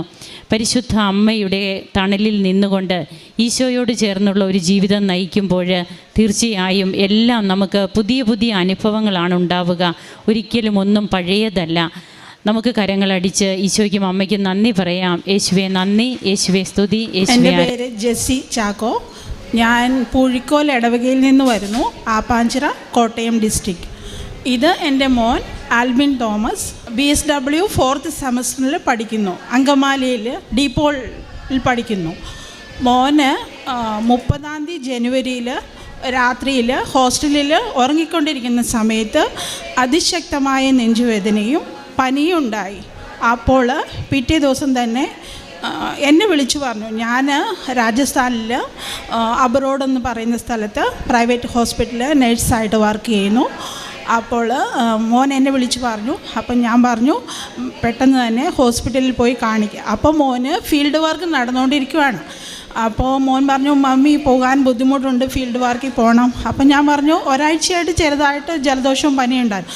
ഞാൻ പറഞ്ഞു മോനെ വെച്ചുകൊണ്ടിരിക്കാണ്ട് നെഞ്ചുവേദന, അപ്പോൾ അതുകൊണ്ട് പെട്ടെന്ന് തന്നെ ഹോസ്പിറ്റലിൽ കൊണ്ട് ഡോക്ടറെ കാണിക്കണമെന്ന് പറഞ്ഞു. അപ്പോൾ അവൻ അടുത്തുള്ള അങ്കമാലി ലിറ്റിൽ ഫ്ലവർ ഹോസ്പിറ്റലിൽ പോയി ഫിസിഷ്യനെ കാണിച്ചു. അപ്പോൾ എക്സ്റേ എടുത്തപ്പോൾ ഡോക്ടർ പറഞ്ഞു റൈറ്റ് സൈഡിൽ ലങ് ആപ്സിസായിട്ട് 14 സെൻറ്റിമീറ്ററിൽ ഒരു ലങ് ആപ്സിസായിട്ട് കാണുന്നുണ്ട്. ഉടനെ തന്നെ അഡ്മിറ്റ് ആവണം, സീരിയസ് ആയിട്ടുള്ള കണ്ടീഷനാണ്, കുറഞ്ഞത് ഒരു 15 days അഡ്മിറ്റ് ആയിരിക്കണമെന്ന് പറഞ്ഞു. അപ്പോൾ കൊച്ചി എന്നെ വിളിച്ചു. ഞാൻ പറഞ്ഞു നമ്മൾക്ക് ഏറ്റവും അടുത്തുള്ള ഹോസ്പിറ്റലിൽ പെട്ടെന്ന് തന്നെ അഡ്മിറ്റ് ആവാൻ നോക്കണമെന്ന് പറഞ്ഞു. അപ്പോൾ പറഞ്ഞു ബൈസ്റ്റാൻഡറായിട്ട് കൂടെ ആരെങ്കിലും വേണം. അപ്പോൾ അവൻ്റെ കൂടെ ഉണ്ടായിരുന്ന കൂട്ടുകാരും പിന്നെ ഞങ്ങൾക്ക് അറിയാവുന്ന ഒരു ഫാദറുണ്ട്, ഫാദർ സൈമൺ. ഫാദറാണ് അവനെ ഹോസ്പിറ്റലിലേക്ക് അഡ്മിറ്റ് ആക്കണത്. രാജഗിരിയിൽ, ആലുവയിലുള്ള രാജഗിരി ഹോസ്പിറ്റലിൽ അഡ്മിറ്റായി. അവിടെ ഡോക്ടർ രാജേഷ് പൾമണറി ഡിപ്പാർട്ട്മെൻറ്റിലെ ഹെഡായിരുന്നു. അപ്പോൾ ഡോക്ടർ പറഞ്ഞു ഒരു സീരിയസ് കണ്ടീഷനാണ്, 14 സെൻറ്റിമീറ്ററുള്ള ലങ്ങിൽ റൈറ്റ് സൈഡിൽ ലങ് ആപ്സിസ് ആയിട്ട് കാണുന്നു. ഇത് നമ്മൾക്ക് ആദ്യം കുറേ ടെസ്റ്റുകളൊക്കെ നടത്താം, ബ്രോങ്കോസ്കോപ്പി വേണമെന്ന് പറഞ്ഞു. അപ്പം മോൻ പറഞ്ഞു മമ്മി വരട്ടെ, മമ്മി രാജധാനിയിൽ നിന്ന് വരണേ 2 ദിവസം എടുക്കും, 1-ാം തീയതി 2-ാം തീയതി മമ്മി എത്തുള്ളൂ, എന്നിട്ട് ചെയ്യാമെന്ന് പറഞ്ഞു. അപ്പോൾ അവർ 30-ാം തീയതി 31-ാം തീയതി ജനുവരിയിൽ വാർഡിലായിരുന്നു. അവിടെ നിന്ന് റൂമിലേക്ക്, ഐസൊലേഷൻ റൂമിലേക്ക് ഷിഫ്റ്റാക്കി. കാരണം പുറത്തുനിന്നുള്ള ഇൻഫെക്ഷൻ കൊച്ചിന് വരാണ്ടിരിക്കാനും പിന്നെ എന്താണെന്ന് ഇത് കണ്ടുപിടിച്ചില്ലല്ലോ, അതുകൊണ്ട് റൂമിലേക്ക് മാറ്റി. അപ്പോൾ ഞാൻ വരുമ്പോൾ കൊച്ചിൻ്റെ കണ്ടീഷൻ ഭയങ്കര സീരിയസ് ആയിരുന്നു. 1-ാം തീയതി രാത്രിയിൽ ഞാൻ എത്തി. പിറ്റേ ദിവസം 2-ാം തീയതി ബ്രോങ്കോസ്കോപ്പിക്ക് അവനെ വിധേയമാക്കി. അപ്പോൾ ബ്രോങ്കോസ്കോപ്പി ചെയ്യാനായിട്ട് അവനെ റൂമിലേക്ക് കൊണ്ടുപോകുന്ന സമയത്ത് ഞാൻ അവിടെ ഇരുന്ന് കരഞ്ഞ് ജപമാല ചൊല്ലി പ്രാർത്ഥിക്കുമായിരുന്നു, എന്നെ പുറത്ത് ഇരുത്തിയത്. അപ്പോൾ ഒരു ചേച്ചി എൻ്റെ അടുത്ത് വന്നിട്ട് പറഞ്ഞു ഇത് കൃപാസനത്തിലെ പത്രമാണ്, മോള് കരയാണ്ട് ഇത് വായിക്കുമെന്ന് പറഞ്ഞു. അപ്പോൾ ഞാൻ നോക്കുമ്പോൾ ഫെബ്രുവരി മാസത്തെ ഫസ്റ്റ് മന്തിലെ പേപ്പറാണ്. അപ്പോൾ ഞാൻ നോക്കുമ്പോൾ മാതാവ് ഒരു കുഞ്ഞിനെ നെഞ്ചോട് ചേർത്ത് പിടിച്ചിരിക്കുന്ന ഒരു ഫോട്ടോയിൽ ഫ്രണ്ട് പേജിൽ അതാണ് ഞാൻ കാണുന്നത്. അപ്പോൾ ഞാൻ പറഞ്ഞു അമ്മ മാതാവേ, എൻ്റെ കുഞ്ഞിനെ അവിടുത്തെ നീലാങ്കിയിൽ പൊതിഞ്ഞ് നീ സംരക്ഷിക്കണേ, റിപ്പോർട്ട് നോർമൽ ആയിരിക്കണേന്ന് കരഞ്ഞു പ്രാർത്ഥിക്കാൻ തുടങ്ങി. അപ്പോൾ ഒരു അരമണിക്കൂർ കഴിഞ്ഞപ്പോൾ ഡോക്ടർ പുറത്തേക്ക് ഇറങ്ങി വന്നിട്ട് ബ്രോങ്കോളജിസ്റ്റ് എന്നോട് പറഞ്ഞു കോംപ്ലിക്കേഷനൊന്നുമില്ല, പേടിക്കേണ്ട രീതിയിൽ ഞങ്ങൾ വിചാരിച്ചതുപോലത്തെ കോംപ്ലിക്കേഷൻസ് ഇല്ല. അതിനകത്തുനിന്ന് നമ്മൾക്ക് കുറച്ച് സ്പെസിമെൻ എടുത്തിട്ട് ടെസ്റ്റിന് അയക്കാം, എന്നിട്ട് എന്താണെന്ന് നോക്കട്ടെ, ടി ബി ആണോ. അപ്പോൾ ആദ്യം തന്നെ ടി ബിയുടെ ടെസ്റ്റ് ചെയ്തായിരുന്നു. ടി ബി ആണോ അതോ ഫംഗൽ ഇൻഫെക്ഷൻ ആണോ വൈറൽ ഇൻഫെക്ഷൻ ആണോ എന്താണെന്ന് കണ്ടുപിടിക്കട്ടെ. അപ്പോൾ അവർ പറഞ്ഞു ഒരുപാട് പസ് ഉണ്ടാവുമെന്നാണ്. പക്ഷേ ബ്രോങ്കോസ്കോപ്പിയിൽ മാതാവ് പസ്സൊന്നും കാണിച്ചില്ല, വളരെ ഫ്യൂ പസ് സെൽസ് മാത്രമേ പറഞ്ഞുള്ളൂ. അപ്പോൾ അങ്ങനെ ബ്രോങ്കോസ്കോപ്പിയിൽ നിന്ന് പുറത്തു വന്നു. പിന്നെ വീണ്ടും റൂമിലേക്ക് തന്നെ ഷിഫ്റ്റാക്കി. അപ്പോൾ അന്ന് ഞങ്ങൾ ഒരുപാട് മാതാവിനോട് കരഞ്ഞ് പ്രാർത്ഥിക്കുന്നുണ്ടായിരുന്നു. അപ്പോൾ ഞാനിങ്ങനെ വർക്ക് ചെയ്യുമ്പോൾ അമ്മ നാട്ടിൽ നിന്ന് വിളിച്ച് പറയും, നീ നാട്ടിൽ വരുമ്പോൾ ഒരു ഉടമ്പടി എടുക്കണം, ഉടമ്പടി എടുക്കണം. ഞാൻ പറഞ്ഞു, അമ്മച്ചി ഉടമ്പടിയുടെ ആവശ്യം എന്താ? എനിക്ക് പരിശുദ്ധ അമ്മയെ പൂർണ്ണമായ വിശ്വാസമുണ്ട്, ഉടമ്പടി എന്താണെന്ന് എനിക്ക് മനസ്സിലാവണില്ലായിരുന്നു. അതുകൊണ്ട് പക്ഷേ അമ്മയും ഈശോയും ഉടമ്പടി എന്താണെന്ന് മനസ്സിലാക്കി തരുമായിരുന്നു. ഞാൻ ഈ അവസ്ഥയിൽ അങ്ങനെ പിന്നെ ഞാൻ ഹോസ്പിറ്റലിലായിരിക്കുമ്പോൾ അന്ന് രാത്രിയിൽ ബ്രോങ്കോസ്കോപ്പി ചെയ്ത ഫെബ്രുവരി 2 തീയതി രാത്രിയിൽ ഞങ്ങൾ പ്രാർത്ഥിച്ച്, അന്നൊരു ഞായറാഴ്ചയായിരുന്നു, പ്രാർത്ഥിച്ചിരിക്കുമ്പോൾ രാത്രി 10 മണിക്ക് സിസ്റ്റർ ഇവനെ ആൻറ്റിബയോട്ടിക് ഇടാനായിട്ട് റൂമിൽ വന്നു. അപ്പോൾ റൂം അടഞ്ഞിരിക്കുക, പുറത്തുനിന്ന് ഒരു സ്മെല്ലും അകത്തേക്ക് വരില്ല. അതിൻ്റെ ഐസൊലേഷൻ വാർഡാണ്, റൂമാണ്. അപ്പോൾ ഭയങ്കര പറഞ്ഞറിയിക്കാൻ വയ്യാത്ത അതിശക്തമായ സുഗന്ധം എനിക്കും കൊച്ചിനും ഫീൽ ചെയ്യാൻ തുടങ്ങി. ഒരു കോടി മുല്ലപ്പൂക്കൾ വിരിഞ്ഞ് നിന്നാലുണ്ടാകുന്ന സ്മെല്ലിനേക്കാളും അതിശക്തമായ സ്മെല്ല് ഞങ്ങൾക്ക് അനുഭവപ്പെടാൻ തുടങ്ങി, സുഗന്ധം. അപ്പോൾ ഞാൻ പറഞ്ഞു, മോനെ ഒരു നല്ലൊരു സുഗന്ധം നമ്മൾക്ക് ഫീൽ ചെയ്യുന്നു. അത് അന്നേരം ആൽബിൻ പറഞ്ഞു, മമ്മി ടോയ്ലറ്റിനകത്ത് എൻ്റെ ഷാമ്പു എനിക്ക് കുളിക്കാൻ തന്നത് ഷാമ്പു മറിഞ്ഞ് വീണിട്ടുണ്ടാകും, മമ്മി ചെന്ന് നോക്കാൻ പറഞ്ഞു. അപ്പോൾ ഞാൻ അവിടെ ചെന്ന് നോക്കുമ്പോൾ അവിടെയൊന്നും സ്മെല്ലില്ല. ഞാൻ പറഞ്ഞു, മോനെ മമ്മീൻ്റെ അടുത്തും കൊച്ചിൻ്റെ ബെഡിൻ്റെ ചുറ്റുമാണ് സ്മെല്ല്, പരിശുദ്ധമ്മയുടെ പ്രസൻസാണ്, പരിശുദ്ധമ്മ നിന്നെ ബ്ലസ് ചെയ്യാൻ വന്നാൽ നീ നന്നായിട്ട് പ്രാർത്ഥിച്ചോ എന്ന് പറഞ്ഞു. ആ പ്രാർത്ഥിക്ക്, പരിശുദ്ധമ്മ കൊച്ചിനെ ബ്ലസ് ചെയ്യാണ്, ഒരു കുഴപ്പമില്ലാണ്ട് കൊച്ചിനെല്ലാം നോർമൽ ആയിക്കോളും, പേടിക്കണ്ടെന്ന് പറഞ്ഞു. അങ്ങനെ പിറ്റേ ദിവസം ഡോക്ടർ വന്നിട്ട് പറഞ്ഞു, ഫസ്റ്റ് റിപ്പോർട്ട് നോക്കിയിട്ട് എല്ലാം നോർമലായിട്ട് കാണുന്നുണ്ട്, ഇനി 2 വീക്സ് പിടിക്കും കൾച്ചറിൻ്റെ റിപ്പോർട്ട് വരാൻ, അതുവരെ ആൻറ്റിബയോട്ടിക് പോട്ടെ എന്ന് പറഞ്ഞു. അപ്പോൾ 2-3 ദിവസമായിട്ട് ഞാൻ ആപ്പാടെ ബ്ലാങ്ക് ആയിട്ട് ഇരിക്കുക, എന്താ ചെയ്യേണ്ടതെന്ന് എനിക്കൊന്നും മനസ്സിലാവണില്ല.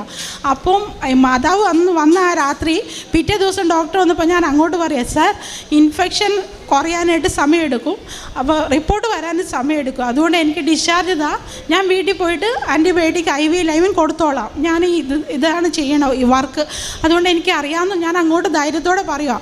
അപ്പോൾ ഡോക്ടർ പറഞ്ഞു, നോക്കട്ടെ 1-2 ദിവസം കൂടെ നോക്കട്ടെ എന്ന് പറഞ്ഞു.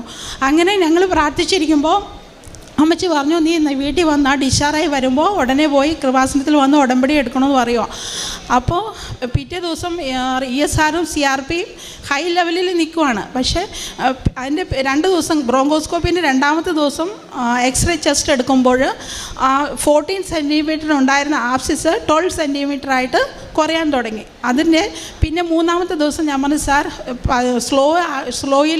സ്ലോയിലാണ് പ്രോഗ്രസ്, എങ്കിലും അവന് ഭയങ്കരമായിട്ട് നല്ല ബെറ്റർ ഫീൽ ആവുന്നുണ്ട്, ടെമ്പറേച്ചർ നോർമൽ ആവുന്നുണ്ട്, അതുകൊണ്ട് ആൻറ്റിബയോട്ടിക് ഞാൻ വീട്ടിൽ കൊടുത്തിട്ട് 5 ഡേയ്സ് കഴിഞ്ഞിട്ട് ഞാൻ വരാം, കാരണം ഹോസ്പിറ്റലിലെ ഫുഡ് അവന് കഴിക്കാനുള്ള ഒരു ഇൻട്രസ്റ്റ് ഇല്ല. അപ്പോൾ ഞാൻ പറഞ്ഞു, ഞാൻ വീട്ടിൽ കൊണ്ട് നല്ല ഫുഡൊക്കെ കൊടുത്ത് ഒന്നും കൂടെ ഹെൽത്ത് പ്രോഗ്രസ് ആക്കിയിട്ട് വരാം എന്ന് പറഞ്ഞു റിക്വസ്റ്റിൽ ഡിസ്ചാർജ് വാങ്ങിച്ചു വീട്ടിൽ വന്നു.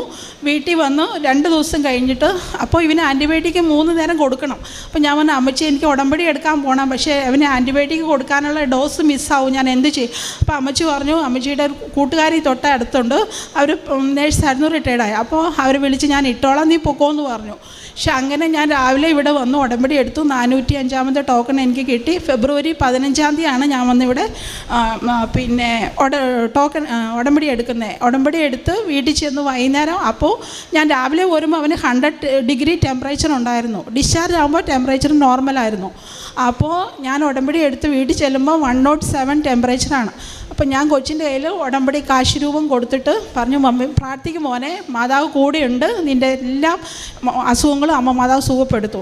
അങ്ങനെ കൊച്ചിൻ്റെ കയ്യിൽ ഞാൻ കാശുരൂപം കൊടുത്തിട്ട് അരമണിക്കൂർ കഴിഞ്ഞപ്പോഴത്തേക്കും കൊച്ചു പറഞ്ഞു, മമ്മി കയ്യിൽ ഷോക്ക് അടിക്കുന്ന പോലെ തോന്നണു, ഇങ്ങനെ ടെമ്പറേച്ചർ എല്ലാം കയ്യിൽ നിന്ന് പുറത്തേക്ക് ഇങ്ങനെ ഔട്ട് ആവണ പോലെ തോന്നണമെന്ന് പറഞ്ഞു. അത് അരമണിക്കൂറിനകം കൊച്ചിൻ്റെ ടെമ്പറേച്ചർ നോർമലാകാൻ തുടങ്ങി. ഭയങ്കരമായിട്ട് വിയർത്ത് 94 ടെമ്പറേച്ചറായി, നോർമലിലും ലോ ആകാൻ തുടങ്ങി. അങ്ങനെ അന്ന് രാത്രി അവൻ സുഖമായിട്ട് ഉറങ്ങി. പിന്നെ പിന്നെ ഒരാഴ്ചത്തെ ആൻറ്റിബയോട്ടിക് ഡോസ് നടന്നു. പിന്നെ ഞങ്ങൾ വീണ്ടും ഡോക്ടറെ അടുത്ത് ചെന്നു. 17 ഫെബ്രുവരി ചെന്നപ്പോൾ ഡോക്ടർ പറഞ്ഞു ഒരുപാട് CRP ESR ഒരുപാട് കുറഞ്ഞിട്ടുണ്ട്, നോർമൽ ലെവൽ ആയിട്ടില്ല, കുറഞ്ഞിട്ടുണ്ട്. അതുകൊണ്ട് ഞാനിപ്പോൾ ഏതൊക്കെയാലും ഒരു 10 ഡേയ്സ് ഇഞ്ചക്ഷൻ തന്നതാണ് ഓൾറെഡി. ഇപ്പോൾ ഞാൻ ടാബ്ലറ്റ് ആക്കിയിട്ട് ഞാൻ ഒരാഴ്ച കഴിഞ്ഞ് വാ ഞാൻ നോക്കട്ടെ എന്ന് പറഞ്ഞു. അപ്പോൾ അങ്ങനെ ടാബ്ലറ്റ് തന്നപ്പോൾ എന്നോട് പറഞ്ഞു ശ്രദ്ധിക്കണം, കാരണം ഇത്ര ഹൈ ഡോസ് ആൻറ്റിബയോട്ടിക് തന്നിട്ട് ഉടനെ ടാബ്ലറ്റ് ആക്കുമ്പോൾ സ്ലോ ആക്ഷൻ ആയിരിക്കാം, ബുദ്ധിമുട്ടുണ്ടാവാം, ടെമ്പറേച്ചർ കൂടാം, എന്തെങ്കിലും അസ്വസ്ഥതകളുണ്ടെങ്കിൽ ഉടനെ തന്നെ വീണ്ടും വരണമെന്ന് പറഞ്ഞു വിട്ടു.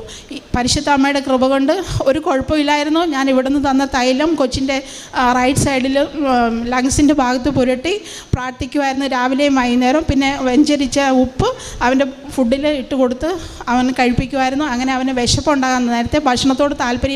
കൊച്ച് ഭക്ഷണമൊക്കെ കഴിക്കാൻ തുടങ്ങി. ഒരുപാട് വെയിറ്റ് ലോസ് ആയി പോയായിരുന്നു. ഇപ്പോൾ അവൻ്റെ 67.5 kg ആയി, 65 ലോ ആയി പോയായിരുന്നു വെയിറ്റ്.